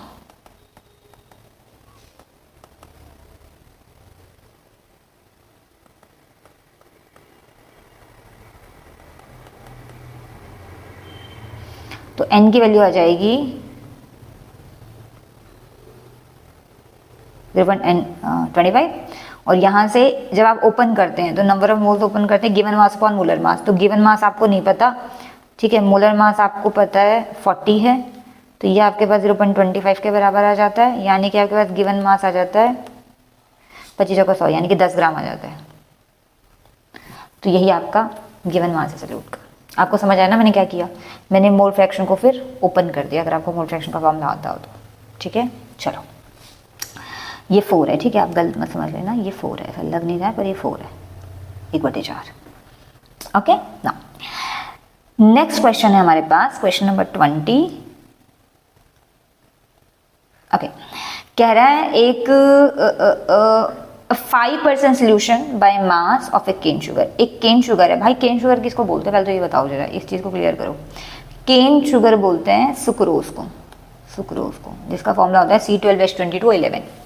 केन शुगर है, 5% है, समझ आ गया, वाटर में डिजोल्व किया है, ठीक है, in a water, has a freezing point of 271। और जब शुगर को पानी में मिलाया तो जो फ्रीजिंग पॉइंट आया वो 271 है, मतलब ये सोल्यूशन का फ्रीजिंग पॉइंट हुआ। Calculate the freezing point of 5% glucose in water. अभी ग्लूकोज का पूछ रहा है, अगर प्योर वाटर का फ्रीजिंग पॉइंट इतना हो तो देखो मैं आपको एक बात बताती हूँ। देखो पहले तो आप ये समझो कि दो बातें हैं अलग अलग, एक बार 5% सुक्रोज का सोल्यूशन है, ठीक है, और एक बार 5% ग्लूकोज का सोल्यूशन है, गॉट इट। अभी हो क्या रहा है, ये जो सुक्रोज वाला सोल्यूशन है ना 5% है तो 5 ग्राम है, ठीक है, has a freezing point of 271। भाई इसका जो फ्रीजिंग पॉइंट है ना सोल्यूशन का, अब सोल्यूशन के फ्रीजिंग पॉइंट का जो सिंबल होता है वो आता है TF, ठीक है, तो जो TF की वैल्यू है वो 271 है, ठीक है। और प्योर वाटर का फ्रीजिंग पॉइंट आपको दे रखा है जिसको T0F कहते हैं, T0F प्योर का प्रेशर आपको दे रखा है फ्रीजिंग पॉइंट 273.15 दे रखा है। Calculate the freezing point of 5% glucose. अब ग्लूकोज साइड आ जाओ, ग्लूकोज वाली साइड का TF निकालना है, T0F तो दोनों में सेम रहेगा, दोनों में पानी ही है, तो इसका भी T0F तो 273.15 ही रहेगा। अभी आपको TF निकालना है। अब मैं सीधी सी बात बताती हूँ, जो TF होगा ना टीएफ का डायरेक्ट निकालने का कोई फॉर्मूला तो होता नहीं, ठीक है, पर एक क्या होता है फॉर्मूला, हाँ एक फॉर्मूला होता है जिसको बोलते हैं depression in freezing point, depression in freezing point. यहाँ डिप्रेशन ही हुआ है, फ्रीजिंग पॉइंट की बात आ रही है ना, तो फ्रीजिंग पॉइंट में हमेशा डिप्रेशन होता है जब भी नॉन वोलेटाइल सॉल्यूट ऐड करते हैं, ठीक है। तो जो डिप्रेशन फ्रीजिंग पॉइंट है वो आपके पास का उसका जो फॉर्मूला बनता है वो बनता है delta T F equal to K F into M. M होता है मोलैलिटी, के एफ होता है molar depression constant, delta T F होता है एलिवेशन डिप्रेशन फ्रीजिंग पॉइंट, ठीक है, ये इसका फॉर्मूला होता है। अब इस फॉर्मूले में लगाने के लिए आपको के एफ तो पता ही नहीं है, बाकी तो आप निकाल ही लोगे, तो क्या करें, इस वाले फॉर्म इस इधर साइड से पहले आप के एफ निकालो, इधर वाली साइड से सुक्रोज वाली साइड से, और फिर उसको दूसरी साइड पुट कर दो। कैसे, तो अगेन फॉर्मूला क्या बनेगा, delta T F is equal to K F into M, ठीक है। अब सुनो ध्यान से मेरी बात जो मैं कह रही हूँ, देखो डेल्टा टी एफ कितना होगा भाई, या पहले मैं डेल्टा टी एफ ही कैलकुलेट कर लेती हूँ। तो यहाँ से जो डेल्टा टी एफ आएगा उसका फॉर्मूला भी याद रख लो, डेल्टा टी एफ का फॉर्मूला होता है T not F minus T F. तो यहाँ से आपके पास आ जाएगा 273.15 माइनस 271, यानी कि हो जाएगा 0.15, नहीं सॉरी नॉट 0.15, सॉरी गलत हो गया। तो ये आपके पास आ जाएगा 2.15, ठीक है, ये डेल्टा टी एफ आ गया। नाउ अब फॉर्मूला लगाओ, डेल्टा टी एफ किसके बराबर होता है, के एफ इंटू एम के बराबर होता है, ठीक है। तो यहाँ से आपके डेल्टा टी एफ कितना आया, 2.15 आया, के एफ आपको नहीं पता, मोलैलिटी आपको नहीं पता, तो मोलैलिटी कैसे सॉल्व करेंगे, मोलैलिटी होती है number of moles of solute, तो number of moles of solute कैसे आएंगे, गिवन मास, सॉरी मोलैलिटी होती है number of moles of solute upon mass of solvent in kg. तो what is the number of moles of solute, देखो given mass है इसका क्या बोलते हैं इसको, सुक्रोज का 5 ग्राम है। मैं चाहे तो यहाँ सॉल्व कर लेती हूँ इस बात को। देखो सुक्रोज के number of moles of sucrose कैसे निकालोगे आप, तो number of moles of sucrose निकालने के लिए आपको चाहिए गिवन मास अपॉन मोलर मास। गिवन मास है 5 ग्राम, सुक्रोज यानी कि C12H2211 खुद कर लेना, मेरे को याद है 342 होता है, ठीक है। जो यहाँ से आपके पास number of moles of sucrose आ जाएंगे, ठीक है। तो नंबर ऑफ मोल्स ऑफ जब सुक्रोज आपके पास आ जाएंगे, ठीक है, और mass of solvent in kg नीचे लेते हैं आप, तो सॉल्वेंट का मास होगा 95 ग्राम, तो 95 इंटू 10⁻³ केजी हो जाएगा। तो मैं इसको पूरा कैसे लिख सकती हूँ, नंबर ऑफ मोल्स कितने आए 5/342, और मास ऑफ क्या है सॉल्वेंट कितना है 95 इंटू 10⁻³ केजी। तो इसको सॉल्व कर लेना, यहाँ से आपका के एफ की वैल्यू आ जाएगी, ठीक है। या आप इसको सॉल्व भी मत करो, वैसे जरूरत भी नहीं है सॉल्व करने की, आगे ये सॉल्व हो ही जाएगा, तो इसको के एफ को ऐसे ही छोड़ दो, ठीक है ना। अब यहाँ से आपको निकालना है calculate the freezing point of 5% glucose. तो यहाँ से पहले तो डेल्टा एफ निकालते हैं, तो डेल्टा टी एफ निकालने के के एफ यही वाला पुट कर देते हैं, तो यही वाला के एफ पुट करेंगे, यही वाला के एफ आप यहाँ पुट कर दो, तो कितना आएगा 2.15 95 इंटू 10⁻³ और 2.15 95 इंटू 10⁵/342 आएगा ना, यानी कि हो जाएगा 342/5। यस ठीक है मैंने, ठीक है। तो यहाँ से भाई तुम्हारा जो है ना डेल्टा टी एफ का वैल्यू निकल जाएगा, और सॉरी एम तो निकाला ही नहीं मैंने, तो इसकी भी तो मोलैलिटी रहेगी ना अलग से, तो मोलैलिटी का फॉर्मूला होगा वही number of moles of solute, यानी कि given mass 5, molar mass glucose का 180 होता है, मास ऑफ सॉल्वेंट इन केजी यानी कि 95 इंटू 10⁻³ हो जाएगा, ठीक है। तो यहाँ से आपके पास ये कट जाएगा सारा का सारा काम, और ये यहाँ से कट जाएगा, तो देख लेना डेल्टा टी एफ की जो वैल्यू आएगी वो आएगी 4.08, देख लेना 4.08 आएगी। तो समझ रहे हैं आप, मैंने इसको तभी सॉल्व नहीं किया क्योंकि पुट हेयर, क्योंकि मेरे को ये आगे जाके कट करना था, ठीक है। तो डेल्टा टी एफ को जब आप ओपन करेंगे तो अगेन वो किसके बराबर होगा, डेल्टा टी एफ होगा, डेल्टा टी एफ हो जाएगा T F minus T not F minus T F, ठीक है। तो यहाँ से आपके पास हो जाएगा 4.08, टी नॉट एफ कितना था 273.15, और टी एफ आपको नहीं पता, तो यहाँ से जो आपका टी एफ कैलकुलेट होके आएगा वो आएगा 269.07 केल्विन। मतलब एक का के एफ निकाल के दूसरे में पुट करना था, और सिंपल सी बात है मोलैरिटी की अच्छी जानकारी आपको होनी चाहिए, ठीक है। बाकी कहानी कोई ज़्यादा बड़ी नहीं थी, ठीक है। नाउ नेक्स्ट हमारे पास अगला क्वेश्चन है, question number 22।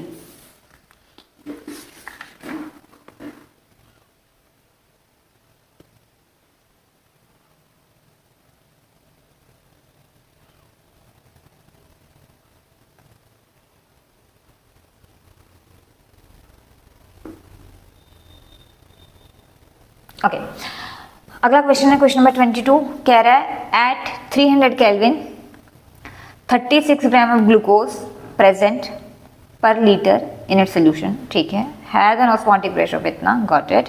If the osmotic pressure of solution is इतना at the same temperature what would be its concentration, ठीक है। क्या कहना चाहता है भाई, देखो कह रहा है कि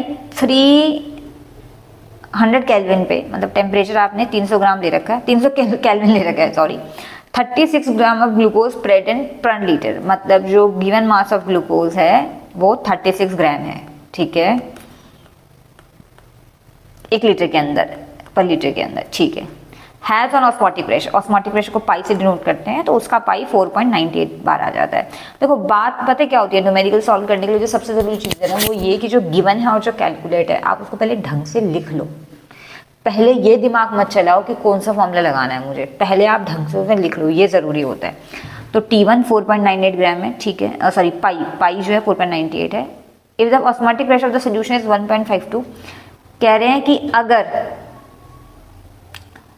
उसका ऑस्मोटिक प्रेशर 1.52 होता, मतलब ऑस्मोटिक प्रेशर चेंज कर दिया आप देखो, तो अगर उसका पाई थोड़ा अलग लिख लेते हैं 1.52 बार होता, व्हाट वुड बी इस कंसंट्रेशन, तो उसकी कंसंट्रेशन कितनी होती, तो कंसंट्रेशन का मतलब है वो मोलैरिटी कह रहा है, मतलब सिंपल से लिख लो कंसंट्रेशन, ऐसे कंसंट्रेशन कह रहा है। तो देखो द पॉइंट इज कि आपको टेम्परेचर दोनों केसेस में 300 दे रखा है, ठीक है, एक का पाई दे रखा है, गिवन मास दे रखा है ग्लूकोज का, और दूसरे केस में कंसंट्रेशन पूछिए। तो अगर आप पाई का फॉर्मूला देखें तो पाई का फॉर्मूला होता है पाई इक्वल टू CRT, ठीक है। कंसंट्रेशन अगर आप यहाँ जहाँ पे पाई होता है ऑस्मोटिक प्रेशर, ठीक है, R जो होता है ना वो गैस कांस्टेंट होता है, फिक्स होती है इसकी वैल्यू 0.082, T टेम्परेचर है कितना दे रखा है 300 केल्विन, कंसंट्रेशन आपको नहीं पता, पाई आपको दे रखा है 1.52, तो बेसिकली आपको कंसंट्रेशन ही निकालनी है, ठीक है। तो यहाँ से जब आप कंसंट्रेशन निकालेंगे, दूसरे कलर से लिख देती हूँ, तो यहाँ से जो आप कंसंट्रेशन निकालेंगे तो वो आ जाएगी पाई अपॉन RT, ठीक है जी। तो पाई अपॉन RT, तो पाई की वैल्यू दे रखी है आपको, मैं नीचे लिख देती हूँ, तो पाई की वैल्यू आपको दे रखी है 1.52, ठीक है। किस में चल रही है, बार में चल रही है, तो 0.082 ठीक लिखा है मैंने, बार में ही है। R की वैल्यू होती है 0.082 लीटर बार पर केल्विन पर, 0.083 आनी चाहिए फिर, ठीक है। तो इसको 0.083 कर देती हूँ मैं, 0.083 और ये भी 0.0, क्योंकि बार में लेना है मुझे, 0.083 और टेम्परेचर दे रखा है 300, ठीक है जी। तो इसको सॉल्व करके जो आएगा आंसर 22 वो आ जाएगा 0.061। अब आप बोलोगे ये क्यों दे रखा है, तो यूँ ही दे रखा है, इसकी ज़रूरत नहीं है, वैसे इसके बिना भी काम चल जाएगा, मैं तो खुद सोच रही हूँ क्यों दे रखा था, क्योंकि अगर आप देखो तो आंसर फिर भी सेम ही रहता है ना। तो अगर मैं इसको थोड़ा सा 3 3 5 15 5, हाँ एग्जैक्टली, उसको पता नहीं क्यों दे रखा है, ज़रूरत नहीं थी इसकी, क्योंकि डायरेक्ट आपको सारी चीज़ें दे रखी थी और आपने R आपको पता ही होता है भाई, R नहीं पता, हाँ अगर आपको R नहीं पता फिर दिक्कत है, जैसे आप यहाँ से R निकाल सकते हैं ना, तो अगर आपको R नहीं पता होता तो R फिर आप यहाँ से उठा के यहाँ पुट कर देते, बट R तो सबको पता होता, R किसको नहीं पता होता। 0.083 लीटर बार पर केल्विन पर मोल इसकी यूनिट होती है, 0.083 लीटर बार पर केल्विन पर मोल होती है, ठीक है। तो बस ठीक है, कंसंट्रेशन पाई RT निकाल लिया आपने, बात खत्म, कहानी खत्म, हो तो गया, इसकी जरूरत नहीं थी, वैसे यूं ही दे रखा है उन्होंने, ठीक है। आपका नॉर्मल क्वेश्चन हो जाएगा। आपके पास क्वेश्चन नंबर 34 है। क्वेश्चन है the vapour pressure of water at 293 kelvin is 17.535 mmHg. The calculate the vapor pressure of water when 25 gram of glucose is added in it. थोड़ा हमेशा की तरह जैसा मैंने आपको पहले ही बताया था, हम क्या करेंगे, पहले हम बीकर बनाएंगे, ठीक है। तो कहानी समझाती हूँ आपको क्या है। कहानी ये है कि पानी है, ठीक है, प्योर वाटर है, तो जो वो प्योर वाटर की बात कर रहे हैं ना, तो उस प्योर वाटर में जो आपको प्रेशर दे रखा है वो दे रखा है 17.535 mmHg में, ठीक है। अब आपको लगा प्योर वर्ड तो लिखा नहीं भाई, उसने सोल्यूशन वर्ड भी तो नहीं लिखा, उसने लिखा है वेपर प्रेशर ऑफ वाटर, तो वो प्योर की बात कर रहा है, तो प्योर वाटर है, ठीक है। उसके अंदर अब उसने ग्लूकोज ऐड कर दिया, तो जब उसने ग्लूकोज ऐड करा तो ग्लूकोज ऐड करने से अब वो बन गया सोल्यूशन ऑब्वियसली, ठीक है। तो इस सोल्यूशन का आपसे प्रेशर पूछा है, अब आपको लगा है वो तो कह रहा है calculate the vapour pressure of water, ये तो वाटर का पूछा है। नहीं, ध्यान सुनो, calculate the vapour pressure water at 293 kelvin when 25 gram of glucose. मतलब जब पानी में ग्लूकोज मिलाया होगा तो ग्लूकोज मिलाने के बाद जो सोल्यूशन का प्रेशर आया होगा, ग्लूकोज मिलाने के बाद तो वो प्योर वाटर ही नहीं है ना, वो तो सोल्यूशन बन गया, आपने मिक्स कर दी दो चीजें, तो वो एक्चुअली सोल्यूशन का ही वेपर प्रेशर पूछ रहा है। ठीक है, एक ही बात है, या वाटर कैलोरी सोल्यूशन। क्यों, एक बात मैं थोड़ी देर में बताऊंगी। 25 ग्राम उसने ग्लूकोज ऐड किया, ठीक है, आपसे, और सोल्यूशन बना है, उस सोल्यूशन का वो वेपर प्रेशर आपसे पूछ रहा है। ठीक है, डिजॉल्व इन 450 ग्राम वाटर। अच्छा, इससे पहले ना मैं आपको 2-3 बातें क्लियर करना चाहती हूँ। क्या, देखो, आपको ना एक बात समझनी पड़ेगी कि जरूरी नहीं होता कि हर बार एग्जामिनर नॉन वॉलेटाइल वर्ड लिखे। जब भी आप किसी सॉल्वेंट में कोई सोल्यूट मिलाते हैं, ठीक है, तो वो वॉलेटाइल हो भी सकता है, नहीं भी हो सकता है, ये तो भाई उसकी मर्जी, उसको कौन सा न्यूमेरिकल देना है। बट जरूरी नहीं होता कि हर बार एग्जामिनर नॉन वॉलेटाइल वर्ड लिखे, खुद अपना भी दिमाग लगाना है आपने। ठीक है, तो मैं जो most important non volatile solute हैं जो आपको याद होने चाहिए, उनकी लिस्ट आपको दे रही हूँ। ठीक है, तो ये नॉन वॉलेटाइल सोल्यूट हैं और आप इन्हें याद ही रखें तो बेहतर होगा। क्या क्या है नॉन वॉलेटाइल सोल्यूट? इसके अंदर आता है सॉल्ट, जितने भी सॉल्ट होते हैं जैसे NaCl, KCl, MgSO4, जो भी है सॉल्ट इसके अंदर आते हैं। ठीक है, इसके अलावा ग्लूकोज, सुक्रोज, यूरिया, तो अगर ETC मतलब ये सब आ गया तो वो क्या है, नॉन वॉलेटाइल सोल्यूट है। कौन? Salt, KCl, NaCl type, glucose, sucrose, urea, ये सब नॉन वॉलेटाइल है। तो उसने एक क्वेश्चन में कहीं भी नॉन वॉलेटाइल वर्ड नहीं लिखा, बट उसने लिखा है ग्लूकोज है, तो ग्लूकोज ऑब्वियसली मुझे पता है कि कैसा है, नॉन वॉलेटाइल ही है। ठीक है, तो अब मैंने आपको एक बात बताई थी, अगर आपको याद हो, मैंने आपको बताया था कि आपके पास जो सोल्यूशन का प्रेशर होता है वो होता है pressure of water solvent plus pressure of glucose, दो का प्रेशर के बराबर होगा। बट मैंने आपको भी बोला कि ग्लूकोज तो नॉन वॉलेटाइल है, तो नॉन वॉलेटाइल का मतलब है इसका तो कोई प्रेशर नहीं बनना, तो हटा दो इसे। ऐसा क्यों किया? बिकॉज ये क्या है, नॉन वॉलेटाइल है। ओके, नाउ तो प्रेशर ऑफ सोल्यूशन किसके इक्वल होगा? आप यहां से लिख सकते हैं कि जो प्रेशर ऑफ सोल्यूशन है that will be equal to pressure of water only. Okay, और अगर हम रॉड्स को याद करें तो रॉड्स के अकॉर्डिंग किसी भी कंपोनेंट का प्रेशर किसके इक्वल होता है, उसके मोल फ्रैक्शन इनटू इसके प्योर वाटर के प्रेशर के बराबर। ओके, प्योर वाटर का प्रेशर ऑब्वियसली आपको दे रखा है। नाउ अब आपको मोल फ्रैक्शन ऑफ वाटर नहीं पता, तो वैसे तो खैर मैं इतना समझा चुकी हूँ तो आपको समझ आ गया होगा। तो मोल फ्रैक्शन ऑफ वाटर कैसे निकलेगा? Number of moles of water. Number of moles of water कैसे निकलेंगे? या पहले मैं number of moles of water ही निकाल लेती हूँ, है ना। तो आपके पास number of moles of water किसके इक्वल हो जाएगा? Given mass upon molar mass. Molar mass कितना है वाटर का? अच्छा हाँ, गिवन मास कितना है, सॉरी वाटर का 450, और मोलर मास कितना है 25। तो यहाँ से आपके number of moles of water आ जाएंगे। Similarly number of moles of glucose, G लिख देते हैं ग्लूकोज के लिए, तो number of moles of glucose कितना होगा? गिवन मास ग्लूकोज का कितना है 25 ग्राम, ऊपर पता चल रहा है आपको। ठीक है, और डिवाइड करेंगे उसको ग्लूकोज 180 मोलर मास जो मैंने आपको बताया था। ठीक है, तो यहाँ से आपके पास वाटर और ग्लूकोज के मोल्स आ जाएंगे। ठीक है, तो आप खुद कैलकुलेट कर लेना है तो कर ही लोगे। ठीक है, वाटर और उसके मोल्स। नाउ अब देखो, तो यहाँ से आपके पास अगर आप इसे सॉल्व कर लेना खुद ही, मैं वैसे लिख देती हूँ, तो प्रेशर ऑफ सोल्यूशन आपके पास मोल फ्रैक्शन ऑफ वाटर कितना आएगा? Number of moles of water यानी कि 450 अपॉन 25। ठीक है, again number of moles of water 450 upon 25 plus number of moles of glucose यानी कि 25 अपॉन 180। ठीक है, तो ये तो आपके पास मोल फ्रैक्शन ऑफ वाटर हो गया। प्योर वाटर का प्रेशर कितना है? 17.535। तो यहाँ से इसको सॉल्व कर लेना, प्रेशर ऑफ सोल्यूशन आ जाएगा। प्रेशर सोल्यूशन, प्रेशर वाटर कुछ भी बोल दो, जिसकी वैल्यू आपके पास आएगी 17.44 mm में चल रहा है ऊपर वाला प्रेशर, तो ये वाला भी mmHg में ही आएगा। क्लियर है बात? नाउ अच्छा, इसको आप RLBP, अगेन RLBP के फॉर्मूले से भी कर सकते हैं वैसे तो, बट ये भी ठीक है, रिलेटिव लोडिंग वाला भी ठीक है, मुझे ज़्यादा आसान लगता है। नाउ नेक्स्ट आपके पास क्वेश्चन नंबर 35। तो देखो क्वेश्चन नंबर 35 में कह रहा है Henry law constant for the molality of methane in benzene at 298 kelvin is इतना। बेसिकली आपको उसने क्या दे रखा है? Henry law constant, basically KH दे रखा है ना, तो KH आपको दे रखा है।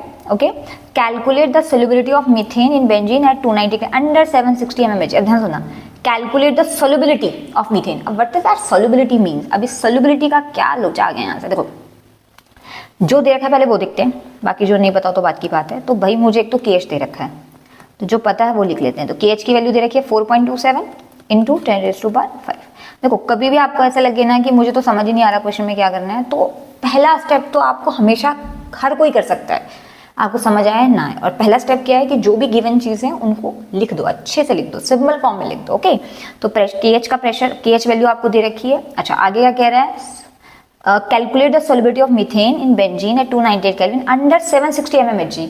तो ये 760 mmHg उसने बेसिकली आपको क्या दे रखा है, प्रेशर दे रखा है। मतलब ये आपके पास प्रेशर हो गया, जो भी आपके पास गैस होगी, मीथेन गैस है तो मीथेन का ले लेते हैं, प्रेशर ऑफ मीथेन है। ओके, तो आपके पास प्रेशर ऑफ मीथेन, M खाली लिख दो या मीथेन लिख दो, एक ही बात है, वो दे रखा है 760 mmHg।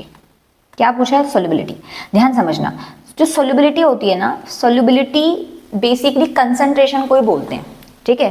तो सोल्युबिलिटी कंसंट्रेशन को कहते हैं। अब क्योंकि हम हेनरीज लॉ को डील कर रहे हैं, हेनरी कांस्टेंट दे रखा है तो हेनरी का ही लॉ लगेगा। क्योंकि हम हेनरीज लॉ को डील कर रहे हैं तो यहाँ पे सोल्युबिलिटी का मतलब है मोल फ्रैक्शन। ओके, तो सोल्युबिलिटी का मतलब क्या पूछ रहा है आपसे, मोल फ्रैक्शन पूछ रहा है मीथेन का। ओके, तो मोल फ्रैक्शन ऑफ मीथेन कैसे पता चला, क्योंकि सोल्युबिलिटी कंसंट्रेशन होती है और हेनरी के अंदर जो कंसंट्रेशन हम लेते हैं वो मोल फ्रैक्शन की लेते हैं। तो मोल फ्रैक्शन मीथेन बहुत आसान है, हेनरी का लॉ लगा दो तो क्या बोलोगे, according to Henry's law. According to Henry's law आपके पास फॉर्मूला क्या बनेगा कि जो प्रेशर ऑफ मीथेन होगा वो किसके बराबर होगा, KH into mole fraction of methane. Okay, तो यहाँ से आपके पास मोल फ्रैक्शन ऑफ मीथेन का फॉर्मूला आ जाए तो बहुत ही सरल क्वेश्चन था, pressure of methane upon KH। Pressure of methane है 760 mmHg और आपने तो कैसे कैसे क्वेश्चन करे तो कुछ भी नहीं है। ओके, अपॉन में आएगा KH which is 4.27 into 10⁵ mmHg। Okay, तो इसको mmHg से mmHg तो कट ही जाएगा, तो आपके पास mole fraction of methane solubility जिसको आप कह रहे हैं उसका मैं आंसर यहीं से देख लेती हूँ। It should be 1.78 into 10⁻³ 1.78 into 10⁻³ okay जी, बहुत ही सरल क्वेश्चन था, बहुत ही प्यारा, बहुत ही आसान। ओके, अच्छा अब चलते हैं। अब देखो मैंने ना क्वेश्चन थोड़े यहाँ पर जो एबनॉर्मल मोलर मास वाले क्वेश्चन है उनको अलग कर दिया है, ठीक है, जिनमें एबनॉर्मल मोलर मास होता है, क्योंकि मैं थोड़ा कंसेप्ट भी आपको समझा दूंगी साथ साथ, तो वो वाले क्वेश्चन मैंने अलग कर लिए हैं। जैसे अब एबनॉर्मल मोलर मास वाले आ रहे हैं, तो क्वेश्चन नंबर 40, 41 और 33 ओके, और 32 भी एक्चुअली, बस ठीक है, ये वाले क्वेश्चन जो है वो एबनॉर्मल मोलर मास के ऊपर आने वाले हैं। ओके, नाउ लिसन, क्या कह रहा है वो, कह रहा है determine the amount of CaCl2, अगर आइटा इतना दे रखा हो, dissolve in 2.5 litre water so that it's osmotic pressure इतना। देखो आपको जो ये दे रखी है ना चीज, so that it's osmotic pressure इतना, तो 0.75 ATM क्या है, ऑस्मोटिक प्रेशर है, पाई से डिनोट करते हैं। 25 डिग्री सेल्सियस क्या है, इसका टेम्परेचर है, ठीक है, T से डिनोट करते हैं। 2.5 लीटर क्या है, उसका वॉल्यूम है, ठीक है, समझ आ गया मुझे। Determine the amount of CaCl2, भाई अमाउंट ऑफ CaCl2 का मतलब है गिवन मास निकालना है CaCl2 का, गिवन मास निकालना है CaCl2 का। आइटा आपको पहले ही दिया हुआ। भाई क्या होता है आइटा, देखो अगर आपको थोड़ा सा कंसेप्ट आता हो तो, अच्छा ये भी छोड़ो, आप पहले ये बताओ कि आपके पास जो ऑस्मोटिक प्रेशर का फॉर्मूला बनेगा, क्योंकि ऑस्मोटिक प्रेशर से रिलेटेड बातें दे रखी तो ऑस्मोटिक प्रेशर लगाना है। ऑस्मोटिक प्रेशर का जो फॉर्मूला बनता है वो होता है pi is equal to CRT, obviously आप जानते हैं, ठीक है। अभी होता क्या है कि अगर आपके पास मॉलिक्यूल की एसोसिएशन या डिसोसिएशन हो रही है तो वहाँ पे आपको मॉडिफाइड फार्मूला लेना पड़ता है। अभी मॉडिफाइड फार्मूला का मतलब होता है कि आपको वेंटो फैक्टर भी इंक्लूड करना पड़ता है। तो अगर मैं वेंटो फैक्टर इंक्लूड करूँ तो फार्मूला ये नहीं होगा, फार्मूला होगा pi is equal to iota CRT। मतलब आपको मॉडिफाइड फार्मूले का मतलब हुआ मॉडिफाइड फार्मूला। मॉडिफाइड फार्मूला कब लेते हैं, जब एसोसिएशन हो या डिसोसिएशन हो या आइटा उसने खुद ही दिया हो। अब उसने तो कह दिया ना आइटा 2.47 है, तो जब आइटा दिया है तो लगाओ ना फिर उसको फॉर्मूला में, तो मॉडिफाइड फार्मूला लिखो, कहीं को देता वरना वो आइटा, ठीक है। तो आपके पास ये वाला फॉर्मूला नहीं चलेगा, नहीं चलेगा, नहीं चलेगा। मैं से काट देती हूँ हल्का सा, ये वाला फॉर्मूला नहीं चलेगा, हम मॉडिफाइड फार्मूला लगेंगे जिसमें आइटा भी हो। और आइटा हमेशा किस साइड आता है, कौन साइड होती है, राइट हैंड साइड मल्टीप्लाई होता है। ओके नाउ अब देखो आइटा भी तुमको दे रखा है, एक बार मैं साइड में लिख दूँ, मुझे क्या क्या पता है, ठीक है लिख देते हैं। आइटा की वैल्यू कितनी दे रखी है 2.47, डायरेक्ट दे रखी है, डायरेक्ट पुट कर देते हैं, वरना डायरेक्ट नहीं दी होती तो कैसे निकालनी है वो अगले वाले क्वेश्चन में बताती हूँ, ठीक है, डोंट वरी अबाउट दैट। तो वैसे मैंने इसके ऊपर एक शॉर्ट बनाया हुआ था, यूट्यूब शॉर्ट, काफ़ी popular, I think one of the my most popular short है वो। ठीक है, कुछ तो मेरी भी शॉर्ट्स पॉपुलर हो जाते हैं, ऐसी बात नहीं है, ठीक है, चाहे छोटा ही चैनल है। तो आईटा की वैल्यू 2.4 नहीं दी होती तो हम क्या करते हैं, वो मैंने शॉर्ट में भी बताया हुआ है, ओके, वहाँ से देख लेना। आईटा 2.47 है, वॉल्यूम है 2.5 लीटर, ठीक है। और क्या दे रखा था मुझे, पाई की वैल्यू दे रखी है 0.75, गॉट इट। इसके अलावा मुझे टेम्परेचर दे रखा है 27 डिग्री सेल्सियस में काम नहीं करते, तो हम लिखेंगे 27 + 273, जिसका मतलब होता है 300। ओके जी, नाउ अब लगाओ जी फॉर्मूला। तो यहाँ से आपके पास अमाउंट ऑफ CL सेट पहले सॉल्व कर लेते हैं। तो पाई की वैल्यू कितनी लिखनी है आपने, 0.75, किस में लेनी है, ATM में लेनी है, तो चलो ठीक है, कोई बात नहीं। आईटा की वैल्यू कितनी है 2.47, ठीक है। कंसंट्रेशन को ओपन करो, कंसंट्रेशन मतलब मोलैरिटी। अच्छा हाँ, एक चीज़ मैं आपको और क्लियर कर दूँ अगर आप भूल गए हैं तो, भाई जो कंसंट्रेशन है ना यहाँ पे, इसका मतलब है मोलैरिटी। क्या बोला मैंने, वैसे मैंने बताया था शायद आपको पहले ना, बताया था, कंसंट्रेशन मतलब मोलैरिटी। तो मोलैरिटी का फॉर्मूला कैसे खोलते हैं, number of moles of, number of N लिख देते हैं, number of moles of calcium chloride, ठीक है, upon volume of solution litre, ठीक है। ये मैंने कंसंट्रेशन खोल दी। R की वैल्यू कितनी लेंगे बेटा, 0.082, ओके। और टेम्परेचर आप लेंगे 300। आपको पता है R, देखो R जो होता है ना वो 0.082 भी हो सकता है या 0.083 भी हो सकता है, आप समझ रहे हैं हमारी बात। कब क्या लेना है, 0.0 लेना है अगर ATM में बात हो रही है, जैसे लीटर एटमॉस्फेयर पर केल्विन पर मोल, और 0.083 लेना है अगर बार में बात हो रही है, तो लीटर बार पर केल्विन पर मोल। फर्क देखो थोड़ा सा, उसमें ATM है, उसमें बार है, ठीक है। इसका ट्रिक है, बहुत मस्त सा ट्रिक है याद रखने का, मैं आपको बताती हूँ। देखो आप ये देखोगी ATM, A पहले आता है कि B पहले आता है, A पहले आता है। अब यहाँ देखो 2 पहले आता है कि 3 पहले आता है, 2 पहले आता है, तो 2 के साथ बार ATM लगता है, 3 के साथ बार लगता है। आई होप आप समझ गए हो, तो चलो जो भी है। तो 0.083 A2 लेंगे और टेम्परेचर लेंगे 300 केल्विन, ओके। अब तुमको यहाँ से देखो, अभी तो वॉल्यूम का तो तुमको पता ही है, मतलब वॉल्यूम तो तुम अगले स्टेप में रख सकते हो ना। तो 0.75, 2.45, नंबर ऑफ मोल्स नहीं पता, कोई बात नहीं। अच्छा आप नंबर ऑफ मोल्स को भी खोल सकते हो, पर चलो कोई बात नहीं। वॉल्यूम कितना है बेटा, 2 लीटर इंटू 0.082 इंटू 300, ठीक है। यहाँ से जब आप सॉल्व करेंगे तो number of moles of calcium chloride आपको देखने को मिलेंगे। तो जो नंबर ऑफ मोल्स आपको मिलेंगे वो आएंगे 0.0308 मोल। पर आपको मोल्स नहीं निकालने हैं, आपको क्या निकालना है, आपको निकालना है गिवन मास, आपको गिवन मास पता करना है, ठीक है। तो आपको गिवन मास पता करना है, तो नंबर ऑफ मोल्स खोल दो, तो इसका फॉर्मूला होता है गिवन मास अपॉन मोलर मास। तो यानी कि आपके पास हो जाएगा 0.0308, गिवन मास नहीं पता, कैल्शियम क्लोराइड का मोलर मास भाई निकाल लेना, कैल्शियम का क्लोराइड का पता होना चाहिए आपको, क्लोरीन का 35.5 होता है, कैल्शियम का 40 होता है, देख लेना, कैल्शियम क्लोराइड का मोलर मास निकाल लेना। और यहाँ से आपका मोलर मास बनता है 111, मैं तो यहीं से देख लेती हूँ।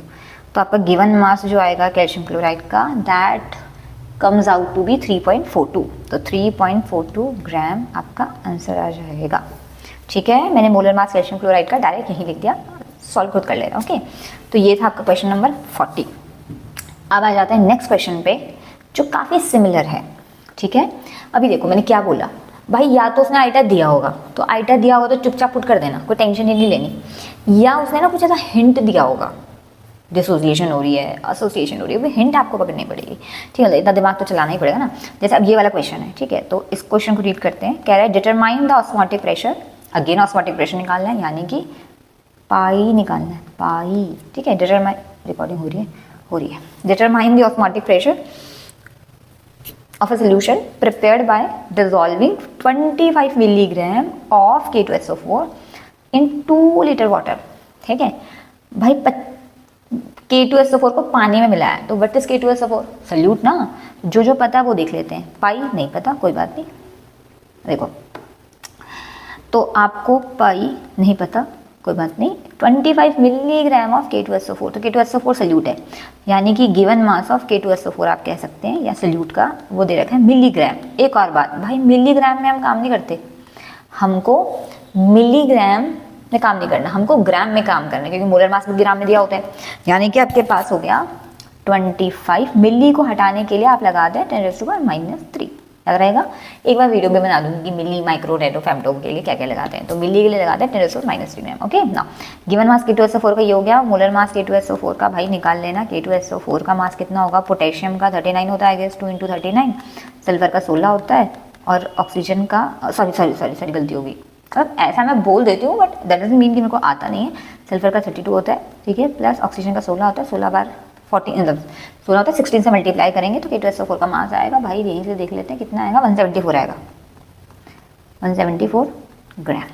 ठीक है जी ना, ये तो आपका गिवन मास और मोलर मास आ गया। अभी क्या दे रखा है, अच्छा यहाँ से हेल्प से आप नंबर ऑफ मोल्स निकाल सकते हैं। तो therefore what will be the number of moles of K2SO4, that will be given mass कितना है भाई 25 × 10⁻³ मोलर मास कितना है 174। तो यहाँ से आप नंबर ऑफ मोल्स निकाल लेना K2SO4 के, जो आएंगे कुछ, देख लेना कितने आएंगे, ठीक है, मतलब आएंगे कुछ, देख लेना यहाँ से। ओके, अब देखो आपको बोला है 2 लीटर वाटर में, तो आप क्योंकि मिलीग्राम इतना छोटा वैल्यू होता है तो मान लो कि पूरा सोल्यूशन ही 2 लीटर का है। वैसे तो सॉल्वेंट 2 लीटर का है, पर सोल्यूट इतना कम है कि हम नेग्लेक्ट कर देते हैं। ठीक है, यानी कि हम लिखेंगे वॉल्यूम की वैल्यू कितनी है 2 लीटर, 25 डिग्री सेल्सियस टेम्परेचर है, यानी कि 25 + 2 73 करेंगे तो 298 केल्विन का टेम्परेचर आ जाएगा। ओके, तो बेसिकली आपको क्या क्या पता है, आपको टी पता है, आपको वॉल्यूम पता है, आपको नंबर ऑफ मोल्स भी पता है, आपको पाई नहीं पता। ओके हाँ, एक अब देखो ध्यान से समझना, अब आपको पाई निकालना है ना, तो आप पाई निकालने के लिए क्या करेंगे, आप सिंपल लगाएंगे कि भैया जो पाई होता है वो CRT के इक्वल होता है,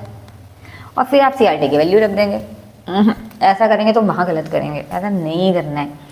क्यों नहीं करना है, देखो उसमें लिखा हुआ है assuming that it is completely dissociable, मतलब एग्जामिनर कह रहा है तुमको कि भैया मान के चलो कि सल्यूट कंप्लीट डिसोसिएट हो रहा है, और जब भी सल्यूट कंप्लीट डिसोसिएट होता है या एसोसिएट होता है तो वहाँ एबनॉर्मल मोलर मास आ जाता है या एबनॉर्मल कॉलिगेटिव प्रॉपर्टी आ जाती है।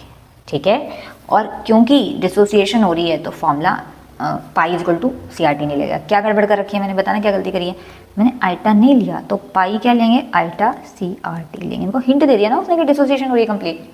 अभी मुझे आइटा तो दे नहीं रखा डायरेक्ट, अभी डायरेक्ट पिछले वाले क्वेश्चन में तो डायरेक्ट दे रखा था तो मैंने वही उठा दिया, पर यहाँ तो मेरे को डायरेक्ट पता ही नहीं है क्या करेंगे, तो थोड़ा दिमाग लगाओ। अब देखो अगर मुझे K2SO4 का आइटा निकालना है और 100% डिसोसिएशन हो रही है, जिसको कंप्लीट डिसोसिएशन भी बोलते हैं, तो 100% डिसोसिएशन में आप पहले तो ये देखो कि K2SO4 टूटेगा कैसे अगर 100% डिसोसिएशन हुई।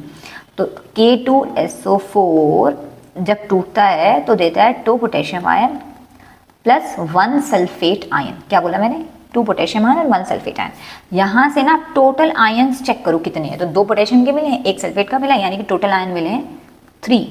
और जितने आयन्स मिले हैं ना टोटल में, जितने आपको टोटल में आयन मिले हैं ना वही आपका आइटा होगा। आपको बात समझ आ गई है मेरी, जो टोटल नंबर ऑफ आयन मिलेंगे वही आपका आइटा होगा। 2 पोटेशियम 1 सल्फेट मिला, यानी कि टोटल 3 और 2 और 1 3 मिल गए। ओके, तो आइटा की वैल्यू तो 3 होगी बस। अब क्या है भाई, अब तो पुट कर दो, क्या टेंशन अब तो आपके पास पाई की वैल्यू हो जाएगी। आइटा कितना है बेटा 3, कंसंट्रेशन क्या होता है नंबर ऑफ मोल्स जो आए हैं ऊपर से आए हैं 25 × 10⁻³ अपॉन 174 नीचे। वॉल्यूम ऑफ सोल्यूशन कितना है 2, ठीक है। आर की वैल्यू कितनी लेंगे 0.082 और 3 भी ले सकते हैं, मैंने 0.082 ले लिया, बार में आ जाएगा मेरा, ATM में आएगा मेरा आंसर। और यहाँ से 298 केल्विन आ गया। ओके, तो यहाँ से आपकी पाई की वैल्यू आ जाएगी 5.27 × 10⁻³ ATM। ठीक है, ये आपका पाई आ जाएगा। ठीक है, तो नेक्स्ट क्वेश्चन भी है क्वेश्चन नंबर 33। क्वेश्चन का एक बार स्टेटमेंट रीड करते हैं। थोड़ा सा ना ट्रिकी क्वेश्चन है। अब जो 2 क्वेश्चन मैं आपको कराने वाली हूँ वो थोड़ा सा ट्रिकी हैं, आपको थोड़ा समझने में उनको थोड़ा सा ज़्यादा दिमाग लगाना पड़ेगा और फोकस रखना पड़ेगा। ठीक है, तो मैं पहले ही डिस्क्लेमर दे देती हूँ कि आपको इनमें दिक्कत, और अभी मेरे साथ तो आप कर ही रहे हैं सॉल्व, बट उसके बाद भी आपको इनको बार बार सॉल्व करना पड़ेगा, स्पेशली ये 2 क्वेश्चन। ठीक है, चलो स्टार्ट करते हैं भाई। 19.5 ग्राम फ्लोरोएसिटिक एसिड नाम है इसका, है 500 ग्राम पानी में मिला रखा है। ठीक है, टेम्परेचर फ्रीजिंग पॉइंट इतना आ रहा है। डिसोसिएशन कांस्टेंट पूछा उसने, डिसोसिएशन कांस्टेंट Ka को बोलते हैं वैसे, और Kf आपको ऑलरेडी रखा है। तो हमेशा की तरह हम क्या करेंगे, जो गिवन चीज़ें हैं वो देखते हैं। ठीक है, तो गिवन क्या है, देखो गिवन है आपके पास 19 गिवन मास ऑफ सल्यूट आपको दे रखा है, यानी कि CH2FCO जो भी है ये, तो गिवन मास ऑफ सल्यूट आपके पास आ जाएगा 19.5 ग्राम। ठीक है, अच्छा मोलर मास आप देख लेना, इसका जो मोलर मास आएगा, ये सल्यूट है आपका, मैं लिख देती हूँ, ये सल्यूट है, तो इसका जो मोलर मास आपके पास आएगा, मैं तो यहीं से देख लेती हूँ, वो आपके पास आना चाहिए 78 ग्राम, ठीक है। तो molar mass of solute is 78 ग्राम, सही है बात। Now depression freezing point is 1.0 degree Celsius, यानी कि आपको जो डेल्टा टीएफ की वैल्यू दे रखी है वो दे रखी है 1.0 डिग्री सेल्सियस। अब कोई फर्क नहीं पड़ता कि वो 10 डिग्री सेल्सियस है कि केल्विन है, क्योंकि डिफरेंस होता है, चाहे डिग्री सेल्सियस में ले लो, क्या केल्विन में ले लो, तो चाहे डिग्री सेल्सियस बोलो चाहे केल्विन बोलो, डजंट मैटर, ठीक है। तो कुछ भी ले लो, एक ही बात है, मतलब आपको केल्विन में चेंज नहीं करना, डिफरेंस को केल्विन में चेंज नहीं करना, जो है वही रख लो, ठीक है। तो 1 डिग्री सेल्सियस हो गया आपके पास। अच्छा, क्या पूछ रहा है? वेंट हॉफ फैक्टर पूछ रहा है। अब वेंट हॉफ फैक्टर का मतलब है, एक तो वो आपसे पूछ रहा है कि भैया आयटा क्या होगा, ठीक है, और डिसोसिएशन कांस्टेंट होता है के, वो एक आपसे पूछ रहा है के क्या होगा। अच्छा, एक और चीज़ दे रखी थी के एफ आपको दे रखी थी 1.86 केल्विन केजी पर मोल, ठीक है। तो ये गिवन है और आपको ये कैलकुलेट करना है, आईटार के कैलकुलेट करना है। अब मैं आपको स्ट्रैटेजी बताती हूँ। देखो स्ट्रैटेजी भाई ये है कि आप ना के डायरेक्ट कैलकुलेट नहीं कर सकते, मतलब आपको पहले आईटा, ये sequence you need to remember that, क्या कि सबसे पहले आईटा कैलकुलेट होता है, ठीक है, उसके बाद अल्फा कैलकुलेट होता है और उसके बाद के ए कैलकुलेट होता है। आईटा का मतलब होता है वेक्टर फैक्टर, अल्फा का मतलब होता है डिग्री ऑफ डिसोसिएशन और के ए का मतलब होता है डिसोसिएशन कांस्टेंट। मैं यहाँ लिख देती हूँ, आईटा का मतलब वेंट हॉफ फैक्टर, फैक्टर खुद ही लिख लेना। अल्फा का मतलब होता है डिग्री ऑफ डिसोसिएशन, छोटा छोटा लिख रही हूँ, आपको समझ आ जाना चाहिए, डिग्री ऑफ डिसोसिएशन, और के ए का मतलब होता है डिसोसिएशन कांस्टेंट। आई होप आपको दिखाई दे रहा होगा, डिसोसिएशन कांस्टेंट, समझ रहे हैं आप। तो ये सीक्वेंस होता है कि पहले अल्फा कैलकुलेट होता है, ठीक है, उसके बाद आपका पहले आईटा कैलकुलेट होता है, फिर अल्फा और फिर के कैलकुलेट होता है। अब कैसे करें, तो 3 स्टेप हो गए, एक एक करके करते हैं। तो देखो इतनी कहानी आपको समझ आ गई ना।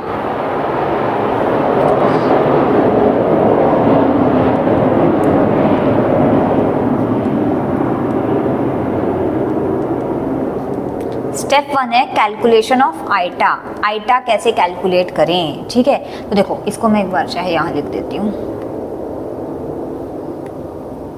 ओके, स्टेप 1 है कैलकुलेशन ऑफ आईटा, आपको आईटा कैलकुलेट करना है। तो देखो आईटा कैलकुलेट करते हैं आप यूजिंग कॉलिगेटिव प्रॉपर्टी वाला फॉर्मूला लगाते हैं, ठीक है। तो जब भी आपको आईटा कैलकुलेट करना है, आपको कॉलिगेटिव प्रॉपर्टी का फॉर्मूला लगाना है। अब कॉलिगेटिव प्रॉपर्टी का जो फॉर्मूला होगा वो, क्योंकि मैं फ्रीजिंग पॉइंट वाला डिप्रेशन फ्रीजिंग पॉइंट का मेरा न्यूमेरिकल है, तो मैं उसी का फॉर्मूला लगाऊंगी। तो डेल्टा टी एफ हो जाएगा आईटा के एफ एम, सही है बात। यहाँ से आपके पास जो आईटा निकल के आएगा that will be delta T F upon K F into M, simple. Now यहाँ से आपके पास डेल्टा टी एफ कितना बेटा 1, के एफ कितना दे रखा था आपको 1.86, एम मतलब मोलैलिटी होता है, ठीक है।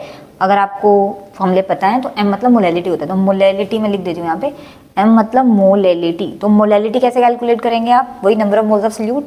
तो गिवन मास कितना है सॉल्यूट का 19.5, मोलर मास कितना हो जाएगा 70 number of moles of solute, given mass upon molar mass into mass of solvent in KG. Solvent आपको दे रखे हैं, सॉल्वेंट तो नहीं रखा, अच्छा 500 ग्राम पानी है, ठीक है। तो सॉल्वेंट आपको दे रखा है 500 यानी ग्राम, यानी कि 500 इंटू 10⁻³ kg, ठीक है जी। यहाँ से आपका कुछ आईटा निकल के आएगा, तो जो आईटा निकल के आएगा मैं डायरेक्ट लिख देती हूँ, 1.07 आएगा, 1.075। तो पहली बात आपका आईटा निकल गया। कैसे निकालना है आईटा, हमेशा कॉलिगेटिव प्रॉपर्टी का फॉर्मूला यूज करके निकालना है, ठीक है। Given mass, molar mass, mass of solvent KG, got it. Now दूसरा स्टेप है हमारे पास कैलकुलेशन ऑफ अल्फा। अब आप बोलोगे अल्फा क्यों कैलकुलेट कर रहे हैं, डायरेक्ट के कैलकुलेट कर लो। भाई नहीं कर सकते आप, के लिए आपको अल्फा चाहिए ही होगा, समझ लो। तो स्टेप 2 पे आ जाते हैं। तो step 2 is calculation of alpha, direct के कैलकुलेट नहीं कर सकते। अगर आप डिसोसिएशन की बात करें तो फॉर डिसोसिएशन के लिए जो रिलेशन होता है अल्फा और आईटा का, वो आपको याद रखना पड़ेगा, फॉर्मूला शीट में मिल जाएगा आपको। डिसोसिएशन हमेशा याद रखना, जो डिसोसिएशन के लिए अल्फा होता है वो होता है आईटा -1 अपॉन n-1, याद रहेगा, आईटा -1 अपॉन n-1। एसोसिएशन के लिए अलग हो जाता है ऑब्वियसली, ठीक है। तो अब आपको आईटा निकालना है। अच्छा n क्या होता है, n होता है नंबर ऑफ आयंस जो डिसोसिएशन के बाद बनेंगे। तो जैसे अगर आप यहाँ देखो, अच्छा आपका सॉल्यूट कौन है, CH2FCOH है, ठीक है। तो एक कार्बोक्सिलिक एसिड है, मतलब CH2FCOH जब भी टूटेगा तो वो देगा CH2FCOO नेगेटिव। मतलब आप ध्यान रखो कि ये एक तरीके का कार्बोक्सिलिक एसिड है, और जब भी कोई कार्बोक्सिलिक एसिड टूटता है तो वो हमेशा H आयन रिलीज करता है। ओके, तो CH2FCO negative plus H positive ion. तो यहाँ से आपके पास 2 आयन मिले हैं, और क्योंकि आयन 2 मिले हैं तो N की वैल्यू भी 2 होगी। अब मुझे पता आप कह रहे हैं कि यार ये तो आप आइटा बताते थे, भाई वो 100% डिसोसिएशन के केस में आइटा होता था, अब वो N बन गया है ये। तो 2 आयन का मतलब है N की वैल्यू 2 है, ठीक है, तो आप पुट कर दो। तो यहाँ से आपके पास अल्फा कितना हो जाएगा, आइटा की वैल्यू कितनी आई 1.075 माइनस 1, N की वैल्यू 2 है क्योंकि 2 आयन है, तो ये आ जाएगा। तो यहाँ से आपके पास जो अल्फा निकल के आया वो आया 0.075, ठीक है जी। तो 0.075 अल्फा निकल गया आपका। नाउ ठीक है, ठीक है, ठीक है, ठीक है। नाउ अब आपको निकालना है डिसोसिएशन कांस्टेंट, जिसको बोलते हैं के, क्या बोला था मैंने, के ए बोलते हैं। ओके, तो नेक्स्ट स्टेप है आपके पास step 3, calculation of dissociation constant. देखो थोड़ा सा ट्रिकी है, थोड़ा लेंदी है, बट एक बार समझ जाओगे तो मस्त है, कभी नहीं भूलोगे, फिर दूसरों को भी समझाओगे, दूसरों का भी भला करोगे। कैलकुलेशन ऑफ डिसोसिएशन कांस्टेंट यानी कि के, एसिड के लिए के बोलते हैं, बेस के लिए के भी बोलते हैं, डिसोसिएशन कांस्टेंट के। भाई के जो होता है ना वो अल्फा पे डिपेंड करता है। फॉर्मूला आता है K is equal to C alpha square 1 minus alpha, C alpha square 1 minus alpha. Okay, now तो इस फॉर्मूला में पुट कर दो जरा अपनी वैल्यूज, तो आपके पास के ए की वैल्यू कितनी आ जाएगी, सी मतलब मोलैरिटी होता है। अब मोलैरिटी है तो यहाँ पे हम अगर कंसंट्रेशन लें तो कंसंट्रेशन, वैसे तो मोलैरिटी होती है, तो वो जाएगा number of moles of solute. कितना था number of moles of solute, 19.5, ये रहा given mass 19.5 upon molar mass of solute 78। नीचे क्या लेते हैं, वैसे तो हम वॉल्यूम ऑफ सोल्यूशन लेते हैं, ठीक है, वॉल्यूम ऑफ सोल्यूशन लीटर, पर यहाँ पे मैं सॉल्वेंट का ही ले रही हूँ क्योंकि सॉल्वेंट से भी चल जाएगा आपका, ठीक है। तो आपके पास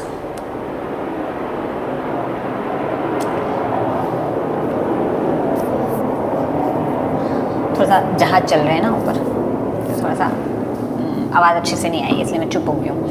अच्छा, गिवन मास अपॉन मोलर मास, नीचे वॉल्यूम ऑफ सोल्यूशन लीटर आता है, पर मैं यहाँ पे वॉल्यूम जो है वो सिर्फ पानी का ले रही हूँ, तो वॉल्यूम 500 × 10⁻³ यहाँ से आपके पास जो कंसंट्रेशन आती है that comes out to be 0.5। Okay, that comes out to be 0.5। Okay, तो 0.5 आ गई।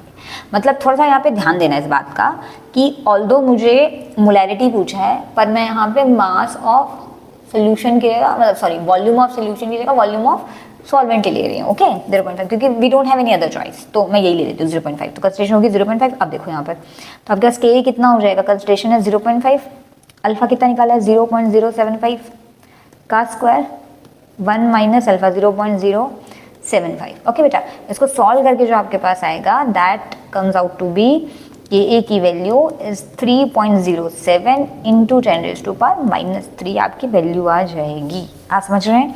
तो थोड़ा सा मैं और आपको बता देती हूँ कि हुआ क्या है। हुआ ये है कि आपने पहले आइटा निकाला है, फिर अल्फा निकाला है, फिर के निकाला है। तो ये स्टेप 1 है जिसमें आपने आइटा निकाला कॉलिगेटिव प्रॉपर्टी का फॉर्मूला यूज़ करके, फिर स्टेप 2 में आपने अल्फा निकाला और स्टेप 3 में आपने डिसोसिएशन कांस्टेंट निकाला। बड़ा मेथड है, लेंदी है, पर समझ गए तो मज़ा ही मज़ा है फिर। ठीक है ना, नेक्स्ट और हमारा एक और क्वेश्चन है, क्वेश्चन नंबर 32 में आ जाते हैं। कह रहा है calculate the depression in freezing point of water.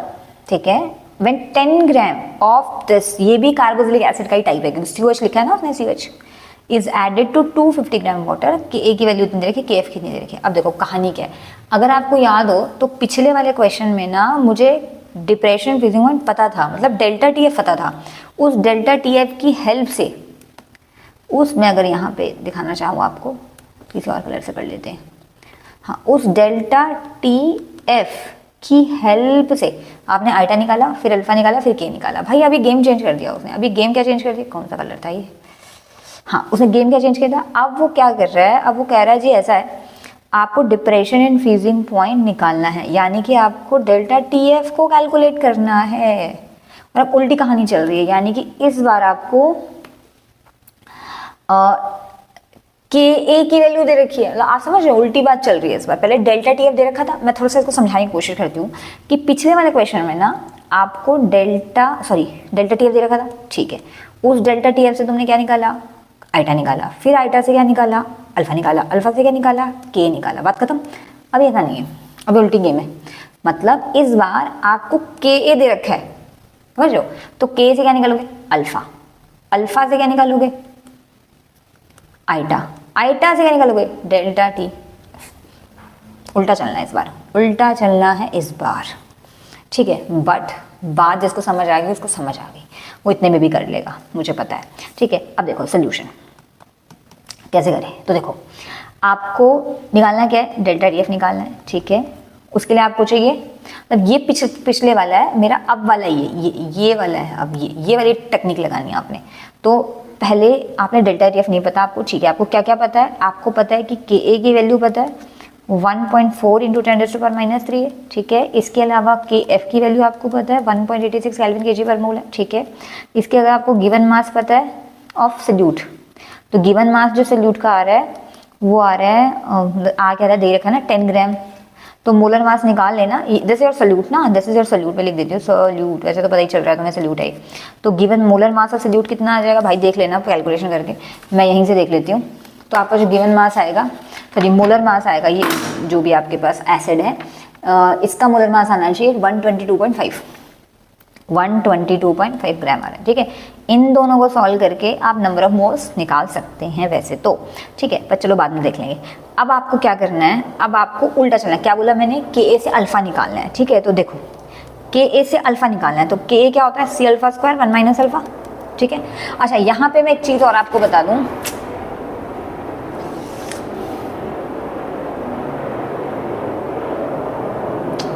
जहाज आ गया ऊपर से, हाय चलो। तो k is equal to C alpha square 1 minus alpha होता है। यहाँ पे मैं आपको एक और चीज़ बता दूँ कि हम ना, क्योंकि जनरली हमारा जो अल्फा होता है बहुत कम होता है, तो कुछ केसेस में हम अल्फा नेग्लेक्ट भी कर देते हैं। जैसे इस वाले अल्फा को मैं नेग्लेक्ट कर देती हूँ इन कंपैरिजन टू 1। तो अल्फा जी कह रहे हैं जी इतना छोटा है कि आप इस वाले अल्फा को नेग्लेक्ट कर दो, नेग्लेक्ट, अल्फा नेग्लेक्ट कर दिया बिकॉज बहुत छोटा था, ठीक है। तो आपका जो फॉर्मूला बना that comes out to be K A की वैल्यू हो जाएगी सी अल्फा स्क्वायर, ये भी ठीक है वैसे नेग्लेक्ट करने के बाद। अब क्योंकि देखो अगर आप 1 माइनस अल्फा से भी सकते हैं बट बहुत कैलकुलेशन मुश्किल हो जाएगी, तो हम इतना अप्रॉक्सीमेशन तो ले सकते हैं, ठीक है। तो सी अल्फा स्क्वायर, यहाँ से बेटा आपका अल्फा स्क्वायर आ जाएगा के ए अपॉन सी, और अल्फा की वैल्यू आ जाएगी अंडर रूट के ए अपॉन सी, ठीक है। तो अंडर रूट तो भाई मेरे से तो वैसे भी नहीं निकलता अंडर रूट, ठीक है, तो मैं आपके लिए छोड़ देती हूँ 1.4 इंटू 10⁻³ कंसंट्रेशन तो मुझे अलग से निकालनी पड़ेगी यार, कंसंट्रेशन को अलग से निकाल लेते हैं। तो कंसंट्रेशन होती है गिवन मास सल्यूट कितना है 10 ग्राम, मोलर मास कितना है 122.5, मास ऑफ सोल्यूशन होना, वैसे वॉल्यूम सोल्यूशन होना चाहिए, पर यहाँ पे हम पानी का ही ले लेते हैं 250 इंटू 10⁻³ ठीक है। इससे जो सॉल्व करके वैल्यू आएगी वो आपके पास आ जाएगी 0.326। क्या किया मैंने, गिवन मास सल्यूट कर लिया, मोलर मास सल्यूट कर लिया, नीचे पानी का ही वॉल्यूम ले लिया, तो पानी का वॉल्यूम और मास तो बराबर। अच्छा एक चीज़ मैं आपको पर बता दूं, पानी का ग्राम और पानी का ml सेम होता है। मतलब अगर उसने लिखा ना 250 ग्राम पानी 250 ग्राम वाटर, तो इसका कहने का मतलब है 250 ml वाटर, कि पानी की डेंसिटी होती है 1, तो पानी का ग्राम और ml बराबर ही होता है, ठीक है। डेंसिटी मतलब पानी का मास और वॉल्यूम बराबर होता है, ठीक है। तो मैंने यहाँ पे पानी का ही वॉल्यूम ले लिया है और लीटर में ले लिया उसको, तो ये आपके पास कंसंट्रेशन आ गया। पुट कर दो यहाँ पे, तो ये कंसंट्रेशन आपके पास क्या बनेगी 0.326। अब देखो अंडर रूट तो भाई कर लेना सॉल्व, हमसे तो ना हो पाएगा, तो मैं अल्फ़ा डायरेक्ट लिख देती हूँ। तो अल्फ़ा की आपके पास जो वैल्यू आएगी वो आएगी अल्फ़ा की, हाँ 0.065 इस काम झाम को सॉल्व करने के बाद। मतलब ऐसा मैं कर भी सकती हूँ सॉल्व, ऐसी बात नहीं है, बट टाइम कंज्यूमिंग है, ठीक है। तो अल्फ़ा तो आपका निकल गया। अभी देखो के ए से आपने निकाल लिया अल्फ़ा, अल्फ़ा से आपको आइटा निकालना है, ओके। तो याद करो, अच्छा यहाँ पर एसिड है, डिसोसिएटिव हो रहा होगा, तो अभी मैंने क्या बताया था कि डिसोसिएशन के लिए अल्फ़ा और आइटा का रिलेशन क्या बताया मैंने तुमको, डिसोसिएशन के लिए जो अल्फ़ा होता है वो आइटा -1 n -1 होता है, क्योंकि कार्बोक्सिलिक एसिड है तो इसके लिए भी n की वैल्यू 2 ही आएगी। तो अल्फ़ा जो बनेगा आपका वो बनेगा, अल्फ़ा तो 0.065 ही है, ये बन जाएगा आइटा -1 2 -1 हमेशा की तरह, तो यानी कि आइटा की वैल्यू आ जाएगी 1.065, ठीक है। ये आपका आइटा आ गया 1.065। अब निकालना आपने, आइटा निकल गया, अब आप निकालना डेल्टा टी एफ। तो डेल्टा टी एफ कैसे निकालेंगे, तो देखो डेल्टा टी एफ का फॉर्मूला लगाएंगे आप आइटा के एफ इंटू एम। यहाँ से आपका आइटा कितना आ रहा है 1.065, के एफ की वैल्यू कितनी है अभी हमने 1.86 मोलैलिटी तो तुमने निकाल ही दी। अच्छा मोलैलिटी एक ही रख देते, जीरो मतलब जो कंसंट्रेशन वहाँ रखी थी वही पुट कर देते, क्योंकि वो एक्चुअली वही वाली कंसंट्रेशन रखनी है जो यहाँ पे, मतलब बेसिकली यहाँ पे मोलैलिटी का कोई चक्कर नहीं है, एक ही है, ठीक है। तो एक्चुअली वो मोलैलिटी निकली थी वैसे तो 0.326 सेम कंसंट्रेशन लग देनी है जो आपने ऊपर पुट निकाली है, ठीक है। तो डेल्टा टी जो आपका आएगा वो आपके पास आएगा 0.65 वॉशआउट हो रहा है, बस हो गया हमारा, भी खत्म हो गया। 0.65 ठीक है, डिग्री सेल्सियस 0.65 डिग्री सेल्सियस, ठीक है। तो यहाँ पे आपका खत्म होता है, सारी एनसीईआरटी हमने कर ली। और मुझे बताना कि आपको कितनी हेल्प मिली, ठीक है। कोई हो सकता है कि मैंने बोलते टाइम कुछ वर्ड्स गलत बोल दी हूँ, वो हो जाता है कई बार, तो प्लीज़ भूल चूक माफ़ करना, ठीक है। और कोई क्वेरी हो तो कमेंट सेक्शन में बता देना। फिर नई वीडियो के साथ, नई मैराथन के साथ, एनसीईआरटी मैराथन के साथ मिलते हैं। तो बाय बाय बाय बाय।